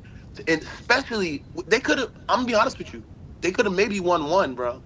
And if you give me those 4 appearances, if you dominate the Eastern Conference and show that we're the best in the East, even though people had Derrick Rose in them, trying to push Derrick Rose above that team and all that shit, but you're clearly showing that we are the dominant force in the Eastern Conference. We are going to be the team at the end of the season, putting ourselves in position to win a championship, opposed to all you other dudes. To me, that's a dynasty, bro, because it's hard to make the finals. Winning the championship is hard. It's hard to make the finals. Do we not see the era that we're in today, where we've had like 5 different repeat champions? We haven't had a repeat champion in 7 years. They ain't even made it out the second round, bro. I'm telling you, it's hard to make the finals. So as far as that's concerned, to me, I got the Bulls as a dynasty. I got the Warriors as a dynasty. I got the Miami Heat as a dynasty. They were a dynasty in my opinion. The last thing I'll say, right, is Willie, you need to chill out, bro. You can't. If 20 years go by, right? Let's say LeBron plays for like 5 more years, right? And he's still playing at the high level that he's playing right now, right? Obviously doing things we've seen no one do before. You cannot then just go back to 2011, bro, and be like, oh, let's dig back to where a lot of these kids today weren't even born yet, back in 2011 when he did this and that and the third, bro. Like it's hurting your case, bro. So you're basically saying someone who failed in 2011 is still better than Michael Jordan, because that's what it sounds like to me. LeBron right now, we don't have to go and watch footage. We can actually go in real time and watch him playing right now. There's a literal separator. He's literally out there at 39 doing what no man has done before in the game of basketball. It's in 4K. So we don't have to be like, oh, let's go find proof and pull. No, you can literally go watch the games right now. This man's giving you 4 triple doubles in a row, 7-game stretch, averaging 57% from the field, 50% from 3 with 8 or 9 rebounds, bro. Like he's doing this in real time. So why don't you remember that and compare player to player? Stop trying to bring their team into it, bro. It's quite fine. But that's all I had to say, man. I appreciate that, man. Listen, Willie left because I don't know why he felt funny. You should have been left. I don't know why you was coming up here in a robe. You should have even put your damn camera on. But Willie don't give a damn. Willie's 50-something years old, man. Willie don't give a fuck about none of us, man. Willie don't give a shit. He's here talking shit still in the comments. After all that stuff, I'm here. Put me back up. I'm gonna put the link back up for you. But let's let's let Mac Def back in because Mac Def came back up. Mac Def, what happened, bro? You see what happened? Because Ticket, man, all this is because of what happened with Ticket, man. Everything that I did with Ticket, everybody's coming after me all of a sudden. I don't know what happened. I thought I was nobody, but now I guess since I exposed Ticket, everybody wants a piece of the Ajani. Yeah. It seemed like Ticket was unprepared. That's crazy. But yeah, listen, man, y'all, it's okay. LeBron could be the GOAT, all right? He could be the greatest player of all time. He doesn't have a dynasty, though, and that's okay. He doesn't have to have a dynasty to be the GOAT. It's okay, all right? No, he can be the GOAT. He can be the greatest basketball player of all time. He just doesn't have a dynasty. He's not in that type of conversation. No, the but greatest to teams answer, of all time, he's not in that conversation. It's okay. He has one of the greatest teams of all time. You better stop. Hold on. But first of all, let me answer Rebrandon. Rebrandon said a dynasty is 3 or more finals wins and with the core, with one core, which that means there's some teams that wouldn't fall under that. But let me go to the other question he had asked me. I know it was brought up here. There it is. He said that he said, hey, Johnny, has LeBron ever been a part of a dynasty? I say LeBron is a damn dynasty. Like I said, he damn won championships everywhere he went. He's a damn dynasty. But I consider my Miami Heat team to be a dynasty. I don't care what nobody tell me. You go to 4 finals in a row. You win back-to-back championships. That's a dynasty. Same thing with Kobe's Lakers. I give Kobe's Lakers. Kobe went to 3 straight finals and won back-to-back championships. That's a dynasty. To me, the Pistons are a dynasty. The Pistons went back-to-back championships in a tough era. Nobody was expecting them to win because Jordan wasn't supposed to choke. But since Jordan choked, the Pistons won 2 back-to-back championships and went to 3 straight finals. And the only reason they stopped going to finals because the NBA changed the rules on them. But that's what the Zesty Jeffries don't want to accept. But again, nobody takes away Jordan's three-peat. No one says Jordan didn't dominate and win championships. But what they want to do is take Jordan's 6 championships because it's not enough and attach extra shit to it and dress it up. It's like they taking a pig and putting a dress on it and telling you that's your date. I don't want that shit. Repeat the three-peat. That's like me cooking a cauliflower steak and throwing it on your plate and telling you that's a prime rib. Like, you know what I'm saying? Like, you would be upset. You don't have to do all that. Just because you put it on the grill don't make it a steak. And just because Y'all Jordan can won have the 6, title mini dynasty. You can't have that. I like the mini dynasty. I like the Happy Meal Make dynasty. sure you put the mini with the hyphen in front of it. I have a question for you, Magda. I have a question. Go ahead, Twin Man. When you were up here the first time, you said a dynasty was winning 2 or more championships in the 3. No, you said a 5 to 6 year time frame, right? No. You didn't say that. You did say 5 years. You said 5, 6 years. You said 7 was a stretch. That's what you said. You got to win 3. You said you got to win 3 championships. No, he did say He did say you have to win 3 though. He did say that was a criteria. You had to win 3. He did say that. Scared of me. 5, 6 year stretch. In a 5 to 6 year stretch, I love you said it. 7 year is a stretch. I heard you say that. They scared of me. How was LeBron, Willie? I understand you hit like 4 lines of coke before you came on. I need you to calm down, bro. Bro, I never did drugs a day in my life. I never did drugs. Even Mac had to laugh about that one. Like, y'all want to run this shit, but I'm gonna run it. Y'all want to run this shit, but I'm gonna run it. I never did drugs a day in my life. I can't help that I live in a $400,000 community where I can walk around in the road and be quiet in slippers. I can't help that. Wait. Willie, are you a part of the home association? Are you a part of the home association board? Is that why you can walk around butt naked? You motherfucking right. Go ahead, Twin Man. Go ahead. I muted him. Go ahead, Twin Man. Go ahead. Thank you. So, Magda, if by your standard, if you got to win 3 in a 5 to 6 year period, how is LeBron not a dynasty? When he won 2 with the Heat and 1 with the Cavaliers, wouldn't that make him a dynasty? If you want to make up a phrase and say one man is a dynasty, cool. I'm not mad at that. Because a dynasty has to deal with a franchise. That's why. Nobody ever said real quick. Nobody ever said Steve Kerr was a dynasty and attached it to that Spurs championship. We just said, Steve Kerr is still winning. But we never called him. No, hold on. No, it's not, because he won 4 in a row. Let him answer to me. So Steve Kerr went 4 in a row. He went to 3 straight with the Bulls, and then he went to the Spurs in '99. But we never said, Steve Kerr is continuing his dynasty with the Spurs. Like, nah, Steve Kerr won 4 straight, but his dynasty is attached with the Chicago Bulls. Because we've never attached a dynasty to one single player. A dynasty will always be about the franchise. Like I said, if a franchise, real quick, if a franchise won three championships, right, and they had completely different teams for those 3 championships within the 5-year, 6-year period, that is a dynasty for that franchise.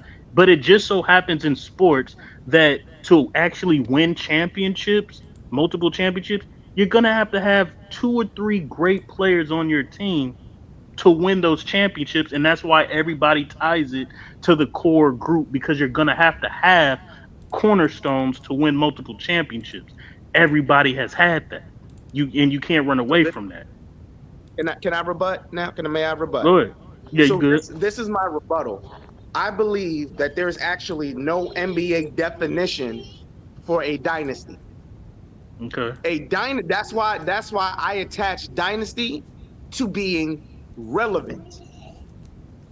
You have to be able to get your team to the finals. Doesn't matter what team you're on. You have to be able to get there. If you are not relevant and you are not able to get to the finals, you can't even qualify to be a dynasty. Is Jerry West a dynasty? Hold on, let me finish. May I finish? Going to 8 straight finals, and in that time span, your time span, winning 3 of them is a dynasty.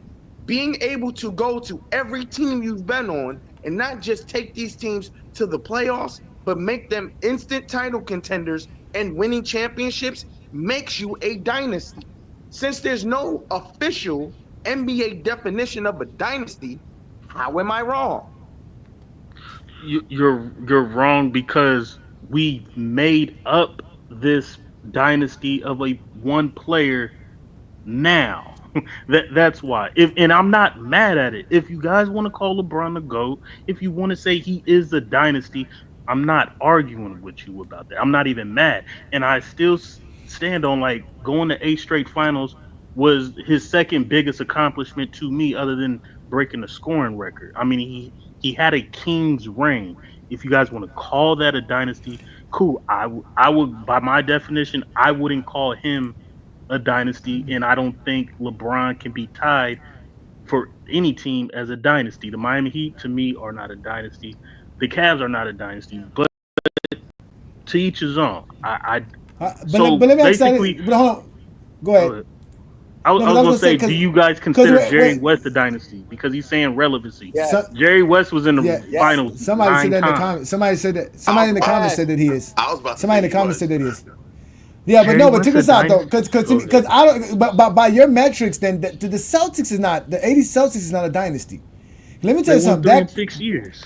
No, but that 3 that won the championship, it wasn't the same core. Right. It wasn't. It was basically Bird, Parrish, and Cedric Maxwell and Tiny Archibald. The team that won in '86 was a different team than this team. They didn't have these guys on this team. They didn't have all these players on this team. They had a completely different team in '86 than they did in a different core. Because this was McHale's first year. McHale was coming off the bench. He wasn't even doing nothing. So like that's what I'm saying. So like this core here from '81 can't be attached to '84 and '86. Now '84 and '86 is the same team because in '84 and '86 they had Dennis Johnson. They had this. They had a different core. They didn't have what's it called? Tiny Archibald. They didn't have some of these other players here like Rick Roby. Chris Ford was there. I don't even think Chris Ford was there. Was Gerald Henderson there? Let me go check the '84. He was in '80. Gerald Henderson was in '84. But he was in. I don't think he was in '86 though. No, he wasn't. Yeah, '84. Gerald Henderson was in '84. ML Carr was in '84. He was there in '91. But most of those guys I meant, Roby, a lot of those guys I mentioned, Tiny Archibald's gone, Cedric Maxwell's gone, who won the Finals MVP. So like they got Danny Ainge added to the team. Oh no, I'm sorry, Cedric Maxwell is there. I'm sorry, Cedric Maxwell is still on '84's team. So '84, Cedric Maxwell. They added Danny Ainge. They added Dennis Johnson. They added Scott Weldman. Because I remember Scott Weldman being a guy that they used to use as well, watching some of the and then in '86, then the '86 team, right? That's why I count the Celtics from '84 to '87 because they went to 4 straight finals and they won 2 championships. Even though they went back to back. And then this is the team that added Bill Walton. Now you no longer have a Gerald Henderson. You no longer have Cedric Maxwell. So like I said, and this core team, like I said, is Larry Bird, Kevin McHale, and Robert Parrish. That's the core team of the '86 and '84 team. The '81 team, that wasn't the same core. Now Larry Bird, if you want to say Larry Bird has a dynasty, then we can say Larry Bird has a dynasty. But I don't think this Celtics is a dynasty, especially when they missed the finals in '83 and in '80 and '82. They didn't make the finals for 2 straight years. The Celtics in the '80s. MacDev. No, I'm not saying you're wrong, MacDev. I'm just saying like with the way the criteria is set up, because like Twin Man is saying, since there is no true definition of this, we can kind of. Y'all could anybody can do it. Anybody can finagle it. Anybody can finagle say 3, because why does it have to be 3? Who said it ever had to be 3? If the Bulls never won a 3 people, that's what I'm saying. We're gonna say that you had to win 3. Right? Because why can't we say it's 6? The Bulls won 6, so why can't it just be the Bulls and the what's it called, and the Celtics? Why are we adding the and mind you, the Lakers team is the same thing. The '80 Laker team and the '82 Laker team that won a championship is not the same team that won '85, '87, and '88. It's different teams, different core. So hey Johnny, by the standard given by winning championship with the core guys. The only true dynasty, I think, is really those '60 Celtics with Bill Russell. No, you got in Chicago. That's what I'm saying. With Chicago, you would have two different dynasties, right? The Lakers would have a dynasty because they won 3 championships within a 4 or 5 year span. You know what I'm saying? If we're talking about just winning 3 championships, so you got the Celtics of the '60s, you got the Lakers of the late '80s, you got the Chicago Bulls twice in the '90s, and then you got the Lakers. That's it. And then you got the Warriors who won 3 championships in 4 years. So it would only be really 4 dynasties. Well, the Spurs, yeah, the Spurs won it every other year. So yes, because they never went back to back. That's why I don't count them. They won 3 in a 6-year span. They did that. So you can count them. I got you. They won 3 and 5. But they didn't go to back-to-back championships. But they did win. The '80s. Neither did the '80s Celtics, and they got the same 3 core people. Just what like you mean? The '80s Celtics. The '80s Celtics went to 4 finals in a row. They went to 84, 85, 86, and 87. They went to 4 finals in a row. The Celtics. Yeah, but and the Lakers did the same thing. Championship in '81. No, yeah, but that's what I said. 84. No, we're talking about the 3. We're talking about the 3 championship ones, and the same with the same core. That's what we're talking about. We're talking about 3 championships with the same core. Because even in reality, that 8-peat championship that the Celtics had, some of it's not really the same core. That early first 3 or 4 championships with Cousy and some guys. Not what you're ready to say. I'm just saying. I feel like your definition and criteria is based off franchise. Players make dynasties. Franchise players are the reason why dynasties, we even have the term that. That's why you can say Bill Russell is a dynasty. He was there for all the Celtics championships. Larry Bird was the. Nobody says. Casey Jones has a dynasty. Nobody says Casey Jones. Nobody says Scottie Pippen has a dynasty. The dynasties are tied with the dynasties are tied with the franchises. No, but that is true though. The dynasty should be attached to the franchise, which is why people don't say it's a play. That's why they say Jordan has a dynasty because the Bulls have a dynasty. You see what I'm saying? The Magic has a dynasty because the Lakers are a dynasty. So I get what Mac is saying there. But according with I get what you're saying, right? You have to have You have to have a cornerstone franchise, all-time great player to have those dynasties though. That's why we attach the player, because it's like, yeah, this franchise has a dynasty, but yeah, this one great player and make a little bit of a core was a part of that. They built it. So that's why we attach the players too, because no franchise has 3 completely different teams that has 3 championships. It doesn't work like that. You have to have a cornerstone player.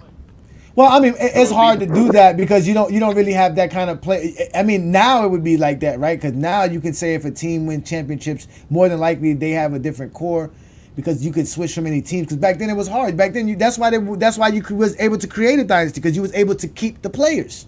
You were able to keep the core guys to a certain degree. You was able to keep Larry Bird not going nowhere and build around him. Keep Magic Johnson, build around him. Keep Jordan, build around him. So, like, these are the guys. Same thing with Isaiah Thomas. You keep Isaiah Thomas, build around him. Akeem Olajuwon. Eventually, you could win around Akeem Olajuwon. But they messed up their dynasty. They should have won more because they traded away players for Charles Barkley that they shouldn't have did. They should have just kept the core players that they had, and they would have still been winning championships. But they messed up. So Bad Boy Pistons got cheated out of their dynasty too. But things change. I got somebody new here up on the panel. Thank you for joining us. This is Leftover Takes. What do you got for us on today's discussion? We're talking dynasties and obviously Willie disturbing the peace. What you got for us? Well, first of all, I just want to say, Willie, keep doing you. Everybody's being too hard on him. It's Friday night. Get drunk and get on the internet. So all respect to Willie. I like this topic actually. I think dynasty is one of those words that gets misused a lot in basketball. I think dynasty and role player are 2 of the most misused terms. Personally, I consider a team with the same core that's won 4 or more. I don't think there's been nearly as many dynasties as people say there have been.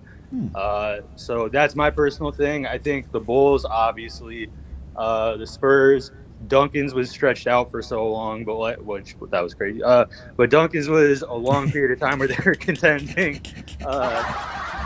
They were contending for a while and they were winning for a while. So I would call the Spurs a dynasty because they have so many. I personally have Mike as the GOAT, but I'll always defend LeBron. He's best all-around player we've ever seen. He just hasn't been part of a dynasty. I understand the logic. He is the dynasty, but the team has changed so much you can't really say like he's been a part of one himself. Like he's just a dominant player. So technically, you got 4 dynasties. You got the '60s Celtics, the Lakers in the '80s, the '90s Bulls, and the 2000 Spurs. I don't want to sound disrespectful when I say this. I don't really include pre-merger. Shots fired. Shots fired. Hold up. I respect all those guys, and I think they deserve all of the praise they get. They deserve all of the respect they get for helping build the league. The game was just too different. You can't really compare winning in the 60s when you have like Bob Cousy as the head of the Players Association or whatever. It's like, of course his team's going to do it. Like, all respect to those guys. But well, there wasn't really a Players Union then. They actually started a Players Union, I believe, in 1968. I think it was 67 or 68. I believe they actually striked an All-Star game to start the Players Union. I forget what don't quote me. It was one of those 60s All-Star games. But again, you're not the only person. I'm not gonna go at you for that. Here in GOAT James Kingdom, we respect all eras except the 50s, because I gotta tell people there was nothing great in America in the 50s. But but I got you. So again, everybody does have their own terms, right? Because there is no true definition. So like you said, you can kind of create it. You can mold your own dynasties with what you want. How do you feel it as far as it being attached to a player's legacy? How do you think that do you think it matters or it doesn't matter? I don't think winning a championship really impacts how I look at guys. If you're just that good, you're that good. Like some people are in better situations than others, and that's fine. I mean, like we talk, like again, I have Mike as the GOAT, but he never won more than 40 games without Scottie Pippen on his team. That's a team thing. That's an organizational thing. Like I respect him, but I mean, like I think I can't hold winning against or not winning against guys like Barkley or AI. It's like they were just in different positions. I have Akeem as the greatest center ever. He's not. I mean, he only has 2 rings. Like it's winning is a matter of like what your franchise does for you. We put GM's jobs on the players, which is kind of unfair. But I don't really care about that. I don't. If you're a part of Dynasty or not, that's whatever. All right. So if listen, Hakeem Olajuwon didn't have no championships, would he be the best center all time in your eyes? Absolutely. I even if he didn't have no championships. Even if he had, I don't care about championships. I really don't. If Mike was 06, he'd still be my GOAT. Hold on. So wait. Why y'all can't just respect people's opinions and people's words? I didn't disrespect him. I know you didn't. I'm just saying. Okay, but ladies and gentlemen, this is very, very important. This is the emotion. This is very, very important, ladies and gentlemen. Check this out, y'all. Before the show started, they scared of me. They scared of me. Yeah, no, wait, listen, don't answer. Listen, I gotta get this out because this is a perfect time. I got 3 of them up here. I remember I described to y'all Michael Jordan fans, the MJ Police, and Zesty Jeffries, and we actually have one representative of each of those guys here. So, Leftover Takes is the Michael Jordan fan. He just appreciates Michael Jordan's greatness. He has an idea of what the game of basketball is like. He doesn't disrespect eras. He just appreciates Michael Jordan as being the GOAT. Then we have Mac Def. He's not really a Michael Jordan fan. He thinks Stephen Curry is the GOAT, but he will not allow you to disrespect Michael Jordan's legacy at any cost. Nor Kobe Bryant. Marcus, that's close. So that's close. No, he's not. That's close. Listen, that's close to being a Zesty Jeffrey. That's carrying some Zesty Jeffrey tendencies. Mac Def is all that. But full-blown Zesty Jeffrey is absolutely this brother right here by the name of Willie, because Willie got a lot to say, but don't say nothing. He out here in his robe. No, matter of fact, he put on a wife beater. He out here about to get his money. Got sitting in his car. He put on a wife beater. He's back in a calm place, right? He's chilling. Cause like he said, he don't want him talking that bullshit. He don't do drugs. He just sell drugs. I ain't talking. I ain't talking 20 minutes, but I'm gonna address these. LeBron fans. I don't use terms zesty and JDRs. I'm too old for that. I'm a grown ass man. Got off work, took a shower, put on the phone. I see y'all up. Walked in my complex, $100,000 houses, $100,000 cars, and I could do that. But rebranded came on here like he talking slick. This boy, and somebody said Jordan was shooting this and this and this and that. In 2015, LeBron shot 32 times to average 35 points. Okay? So don't act like Jordan was the only person shooting. Yeah, I could do a roll. I'm home. I ain't in the streets. I'm home. LeBron fans don't know what it's like to be home. You were in the streets. You were in the streets, bro. You were in the streets. We saw you.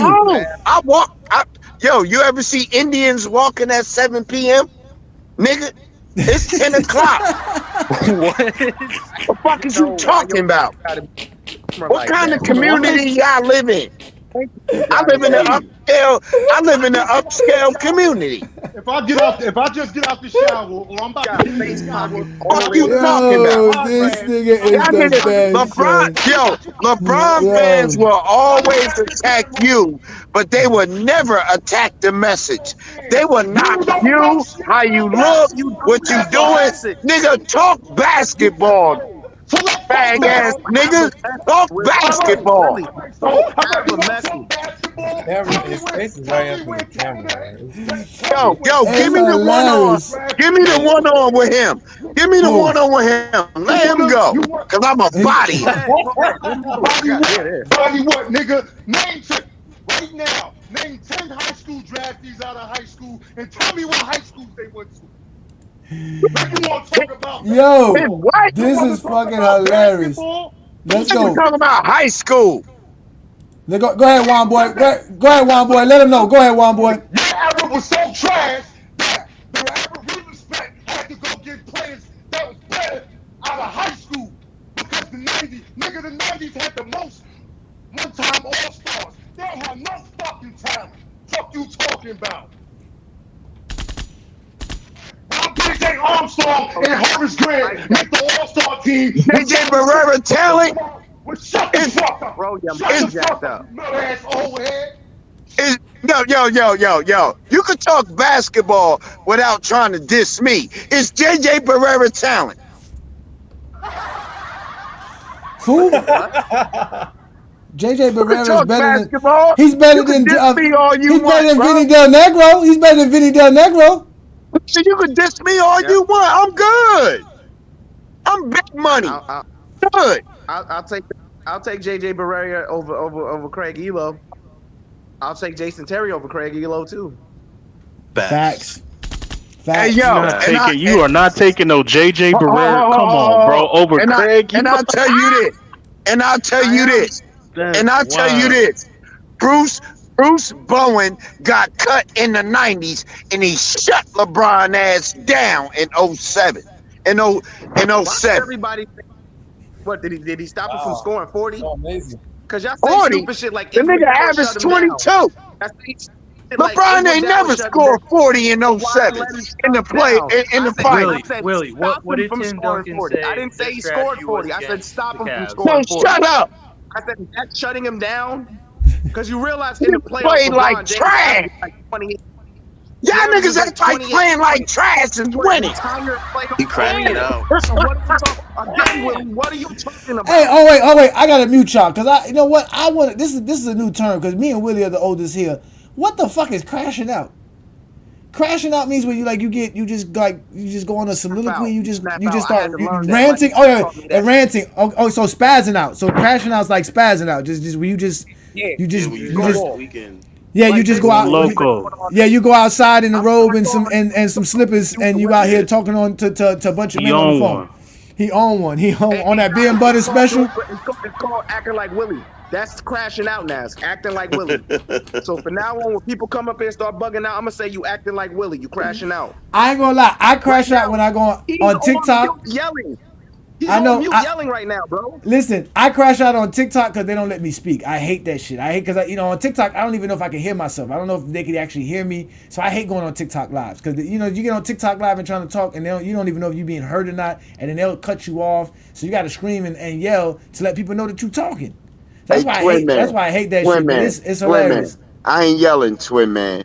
Go James Kingdom. I respect you like I know you a do. motherfucker. I know you respect do. you. I like as a Jordan fan, we like opposition.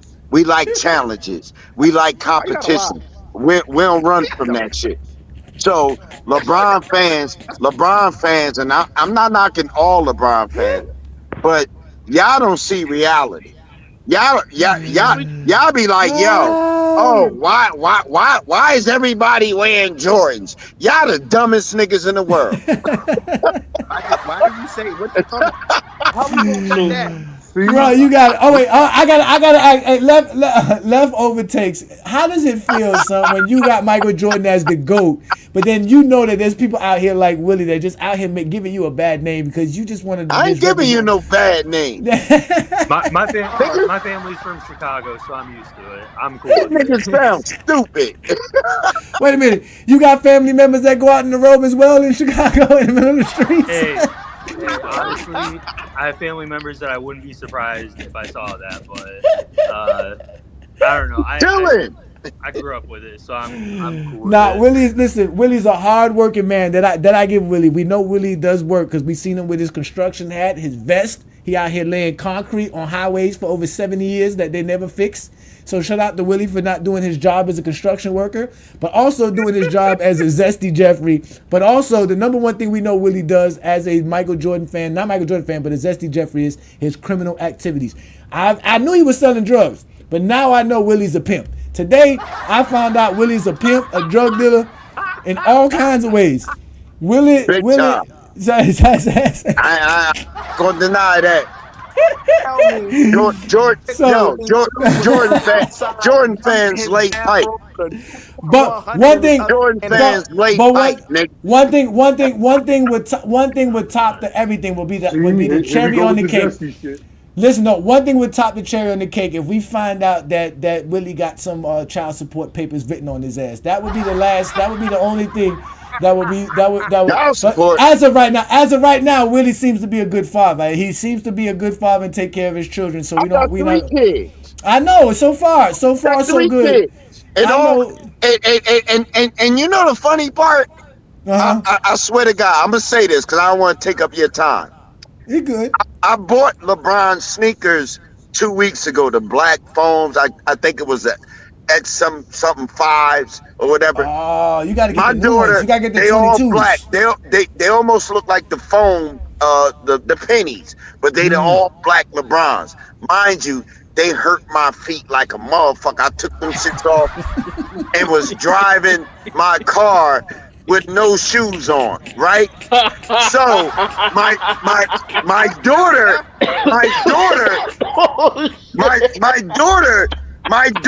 now mind you, now I'm gonna just say this and I'm gonna go because my lady in the house.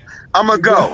My daughter was like, now mind you, my daughter only 16 years old. So she was like, why you ain't get no real sneakers? She's like, why you ain't get no James? And I was like, nah, I thought these LeBrons was hot because I don't discriminate. The LeBrons cost $218. I wore them for 30 fucking seconds, threw them off, and said I ain't never wearing them shits again.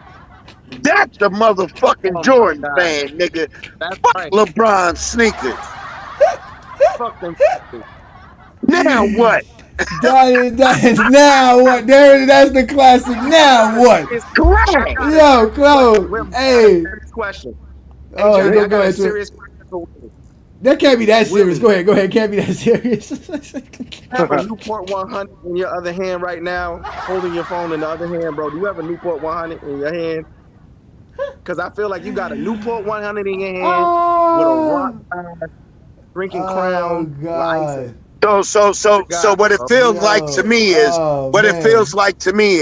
LeBron fans like to attack the messenger but not the message. Don't worry about me, young boy. All right, Farrakhan. We got you, Farrakhan. Don't worry about we me. understand. We got you. Don't worry about me. I'm good. Well, we too old. I'm good. Ladies and gentlemen, That is Willie Sermon. Willie, say peace and blessings to everybody and enjoy their Friday night. You be safe out there, brother.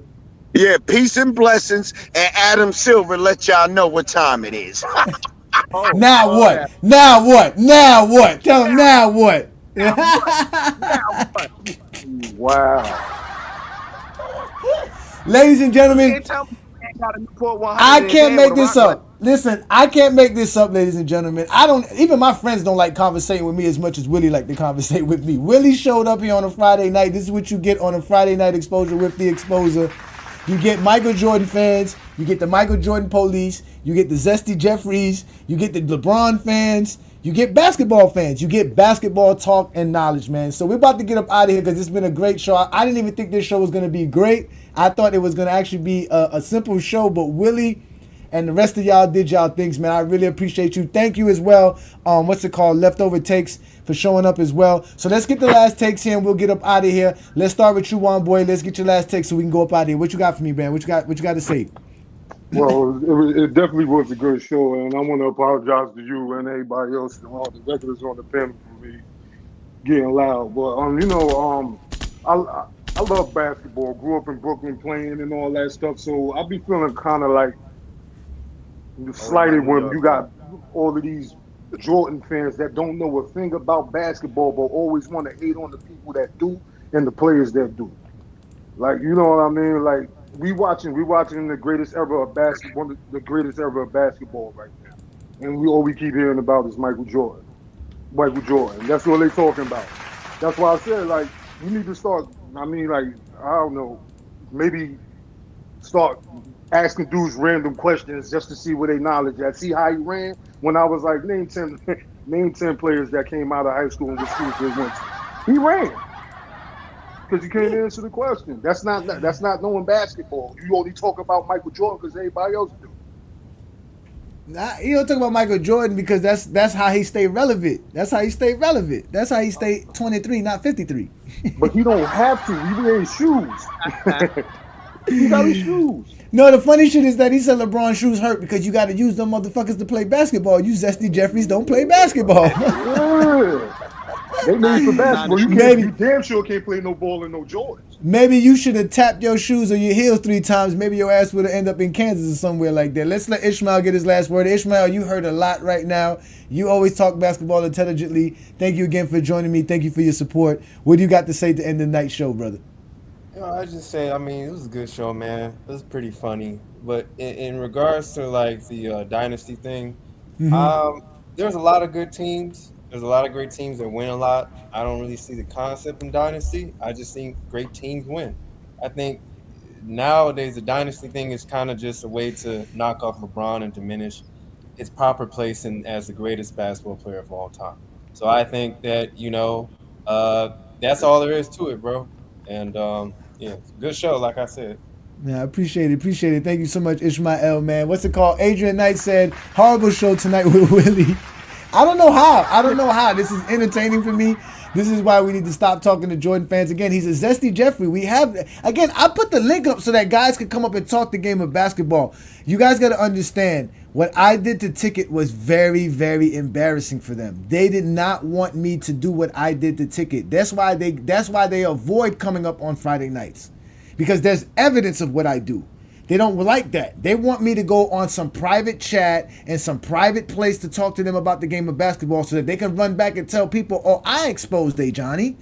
But then when this live and it's recorded, they can't say that because anybody can go back and look at it and determine what happened. So since they all witnessed what happened to Ticket, now they're all coming at me. I got guys coming out like roaches, bro. Like, they're legitimately guys that would never talk to me, that said they blocked me, have unblocked me just to conversate with me now, to try to start a beef on the internet. They want to comment. They want my attention. They're begging, all because Ticket was unprepared, for one, and two, never did his job in explaining why Jordan's the GOAT. Now, he might have said Jordan was better than LeBron, but that doesn't make no difference. If that wasn't the conversation was who's the GOAT. We all know the GOAT conversation is what we're talking about. We're not talking about who's the better basketball player. Because even in that notion, LeBron is better than Michael Jordan. He does more things on the basketball court. That's just it. No matter what kind of numbers we want to throw out here and factors and criteria, LeBron is going to be better than Michael Jordan. That's at the end of the day. But let's let Twin Man get in. Twin Man, I appreciate you. And shout out to Mac Def, man. Mac Def, it's always good to have you on. Because as the MJ police, we need you. Because sometimes I do go over the edge a little bit. Because I like to, I like to let my wings flap. You know what I'm saying? I can fly. Go ahead, Twin Man. What you got for them, brother? To get up out of here. I feel like since there is no official NBA definition for dynasty, and it's all up for interpretation, you really, if you want to be fair about it, it's about relevancy as a NBA player. I understand the franchise talk, but franchises ain't shit without a cornerstone player. Period. So if you look at all the cornerstone franchise players, how many times did they go to the finals? How many times did they dominate the league? How many times were they the face of the league? How many times were they a household name? How many times did you get sick of seeing their face in the playoffs and especially the finals? Let's be real here. To me, that's how you can determine a dynasty. Again, a championship, a team accomplishment. Jordan, this is one thing about Jordan. Jordan proved you can fill up the bucket and not win playoff series. You need a team to win championships. So that's one thing Jordan proved. Jordan proved early in his career, you can average all the points you want. You can score 63 in a loss, and it's not enough. So again, a dynasty is about the cornerstone players. Yes, the role players are going to step up and do their job. So that's why it can't be a team for me. It has to be the individual player. So to me, that's why LeBron James is a part of a dynasty. If any metric you want to use, people are going to sit here and say championships in a certain amount of time, going to the finals in a certain amount of time. In any metric you want to use, LeBron James has been part of a dynasty. There's just no way around it. My Heat are a dynasty. I don't care what y'all tell me. My Heat are a dynasty. Fuck y'all. And even if y'all want to say 3 championships, I'm adding 06. 06 to 2013. Heat dynasty, bitch. So I need Willie to stop coming on the internet. He's that grandfather that don't need internet. I need him to go. Willie look like the neighborhood mechanic with a Newport hanging off his lip, bro. Changing tires in the driveway. Like, no, you know what Willie reminds me of? Willie reminds me of that dude. Nah, he reminds me of that dude. That crazy homeless dude. Nah, he's not homeless. He's not homeless. Willie is that dude. No, this is what New Yorkers are gonna know what I'm talking about. My New Yorkers are gonna know what I'm talking about. That homeless dude in the subway that just be yelling for no reason. That's Willie. Nah, that's not him. That's not him. Willie is that dude. No, Willie's the dude that pops up in the corner store after a hard day of work, still in his work uniform, and gonna sit there and talk shit for 2 hours while drinking the same fucking beer, and then say, "I gotta go. I'ma holler at y'all tomorrow." That's Willie. The bodega. Right out the store. He got his one beer. It took him 2 hours to drink the one beer, and he's sitting out there the whole time talking shit in his work clothes. Didn't bathe, didn't do nothing. They're gonna tell you about how he gonna do this, that, and the third, and he gonna holler at y'all tomorrow. That's Willie for you. Shout out to Willie, man. A beer or a bottle of gin. He's like a beer or a bottle of gin. Adrian Knight said that he wished that guys. Adrian said here, why can't people just like whoever they like and move on? I would love to understand why Zesty Jeffries just can't do that. We're not the ones who go. Again, I don't go on Michael Jordan fan pages to bother them about why they think Michael Jordan's the GOAT. They're the ones who can't help themselves. If you go on any Michael Jordan fan page, on any Kobe Bryant fan page, they talk more about LeBron James than anybody else. The only reason we mention LeBron, the only reason we mention Jordan or Kobe and LeBron in circles is because y'all are in our circles. We've been infiltrated. We can't have a conversation about LeBron without y'all coming in saying 2011 finals, 32%. Y'all can't help yourselves. Y'all just can't help yourselves because, again, you guys' Michael Jordan's whole legacy is only relevant based on the idea that LeBron is the guy that was surpassing him. Because until that moment, no one cared about Michael Jordan. It wasn't until there was like, well, here's the person that's going to surpass Mike. And it was like, well, no, it can't be. You got to be this. You got to be that. You got to do this. You got to do that. And you didn't even watch Michael Jordan play. At least Willie got a chance to see Michael Jordan play. That I can say. I know Willie saw Michael Jordan. He was old enough to see what happens. Whether or not he watched it on TV or not, he was still in that aura. Like he said, he lived it. He remembered going home and watching what happened when the Bulls won or lost. He remembers watching SportsCenter. He remembers watching Bob Costas intros. That shit they remember. That shit is that's a part of their life. And that's why they're so entrenched in the GOAT debate. Because when you say Jordan's not the GOAT, what you're basically telling them is that they wasted $300 on a pair of Jordans. So let's let Ruddy Hood Sports get his last word in. Appreciate you, Ruddy Hood Sports. What you got for us, bro? Yeah, man. Yeah, so yeah, that debate with Ticket, that was funny, man. Like he showed he basically exposed, like, you can tell what a Jordan fan that is just really trolling, you can tell what it looks like. You know what I'm saying? Just by listening to him, because he had all the same talking points that LeBron haters use. It was like nothing original, nothing new. You guys know that he's on the executive board of the Zesty Jeffrey Coalition, right? I mean, that we know. That's without a doubt. We know he's a part of it. No, the president is Stephen A. Smith and Skip Bayless. Those guys are maybe they're the Hall of Famers. Maybe they're like how like in some companies they have like the old head figures that used to be the CEOs. They probably got Stephen A. Smith and Skip Bayless up there. But right now, you're probably right. For the YouTube circle, if they had the YouTube division, Ticket is definitely the president of the YouTube division of the Zesty Jeffrey Coalition. For sure. So the two quick things I say is this, right? If a team, like if a franchise, right, as a franchise, if you go to 8 straight finals and win back-to-back championships and then win another championship within that finals run, I think that you would be considered a dynasty. So we can't remove that accomplishment because LeBron did that as a man by himself. And then the other thing is that so I consider that's why I consider LeBron to be a walking dynasty, because that accomplishment would be considered a dynasty if it was all the same team. And some of the people on the panel earlier alluded to that with their statements. And then the last thing is this, Willie, it's just that you have to understand that Michael Jordan and LeBron are just great for different reasons. And there are some people who determine LeBron's greatness to clear Michael Jordan. That's all it really is. And his body of work can demonstrate that. So, you know what I mean? You got to relax, my man. But, yo, good show, man. Appreciate everybody. Thank you so much, Ruddy Hood Sports, man. Thank you guys as well, man. Listen, I can't tell you much. How much we appreciate what you guys do for us. Thank you for supporting what we do here in GOAT James Kingdom. If you guys need us for anything, reach out to me, man. Reach out to Brandon and I.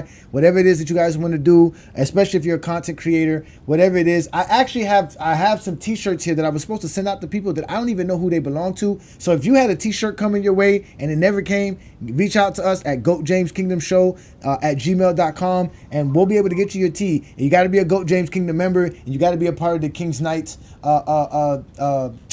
tier. So again, thank you, Twin Man. Thank you, Ruddy Hood Sports. Thank you, Juan Boy, man. You guys have always been great in supporting what we do here in GOAT James Kingdom. And we can't, like I said, we can't thank you guys enough for what we do. Again, ladies and gentlemen, this is the Friday Night Exposure with The Exposer. I'm Ajani, The Exposer, one half of the GOAT James Kingdom platform. I do this every Friday night where I talk the game of basketball. Today's show, we were talking about dynasties. We were talking about whether or not what constitutes a dynasty, if the team that you think is a dynasty or not. We come to find out there is no true definition for dynasty. So a lot of people say it has to be 3 championships. Some people have different criterias.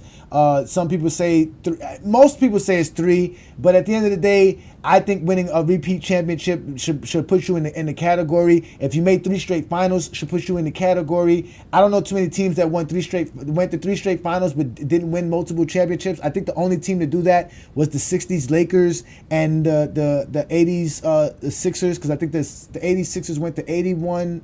Yeah, they went to 80, 81, and 83. They went to the finals 3 straight years. They went 4 years in a row, too, because they went in 83 as well. They went 82. So a lot of these teams, again, make great runs, but again, the championships are necessary. So that's what we were discussing. We were talking about what constitutes a dynasty. I talked about the teams that I thought were a dynasty. I have my own dynasty team here. that I did a ranking on and things of that nature. But that was the conversation for today's show. So again, the premise of the show was predicated on the idea of me debating Ticket TV. If you didn't get a chance to watch the debate, it is available on the GOAT James Kingdom channel. It is also available on Miami Heat Zone channel. Shout out to Martell for setting this all up as it was a great debate.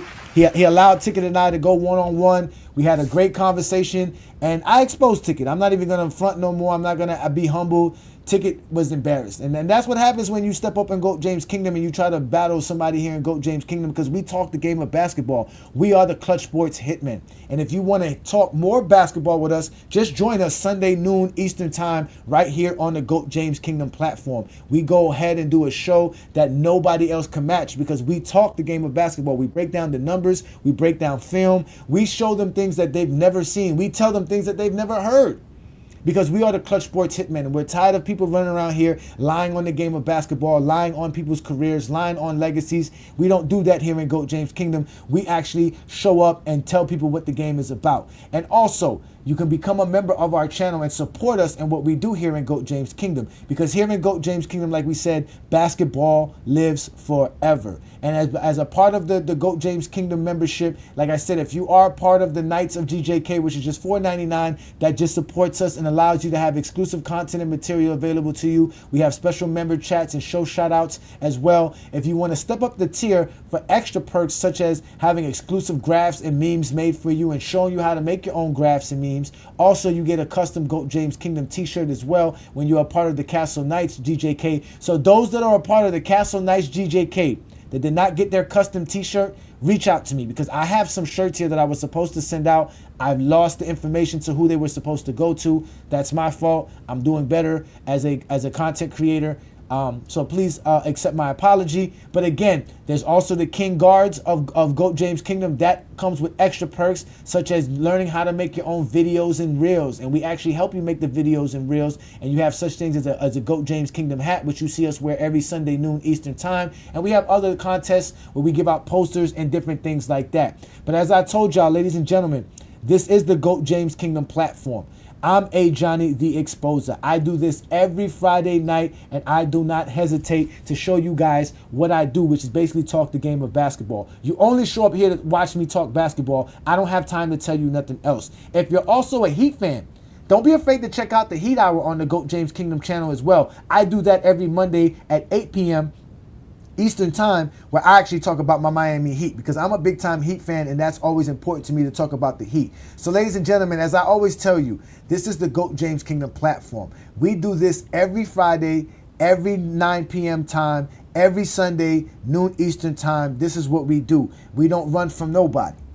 This is GOAT James Kingdom. And if you think you want one-on-one with Ajani, trust me, you don't want it, because all you're going to end up doing is you have now been exposed by the Exposer. And that's what we do here every Friday night, is basically talk the game of basketball and expose Zesty Jeffries for not knowing how to talk the game of basketball. So ladies and gentlemen, enjoy your Friday night. Peace and blessings. If you're a basketball fan and you're tired of basketball shows that talk about fake narratives and using non-basketball terms like killer instinct, playoff translation, gravity, come to GOAT James Kingdom.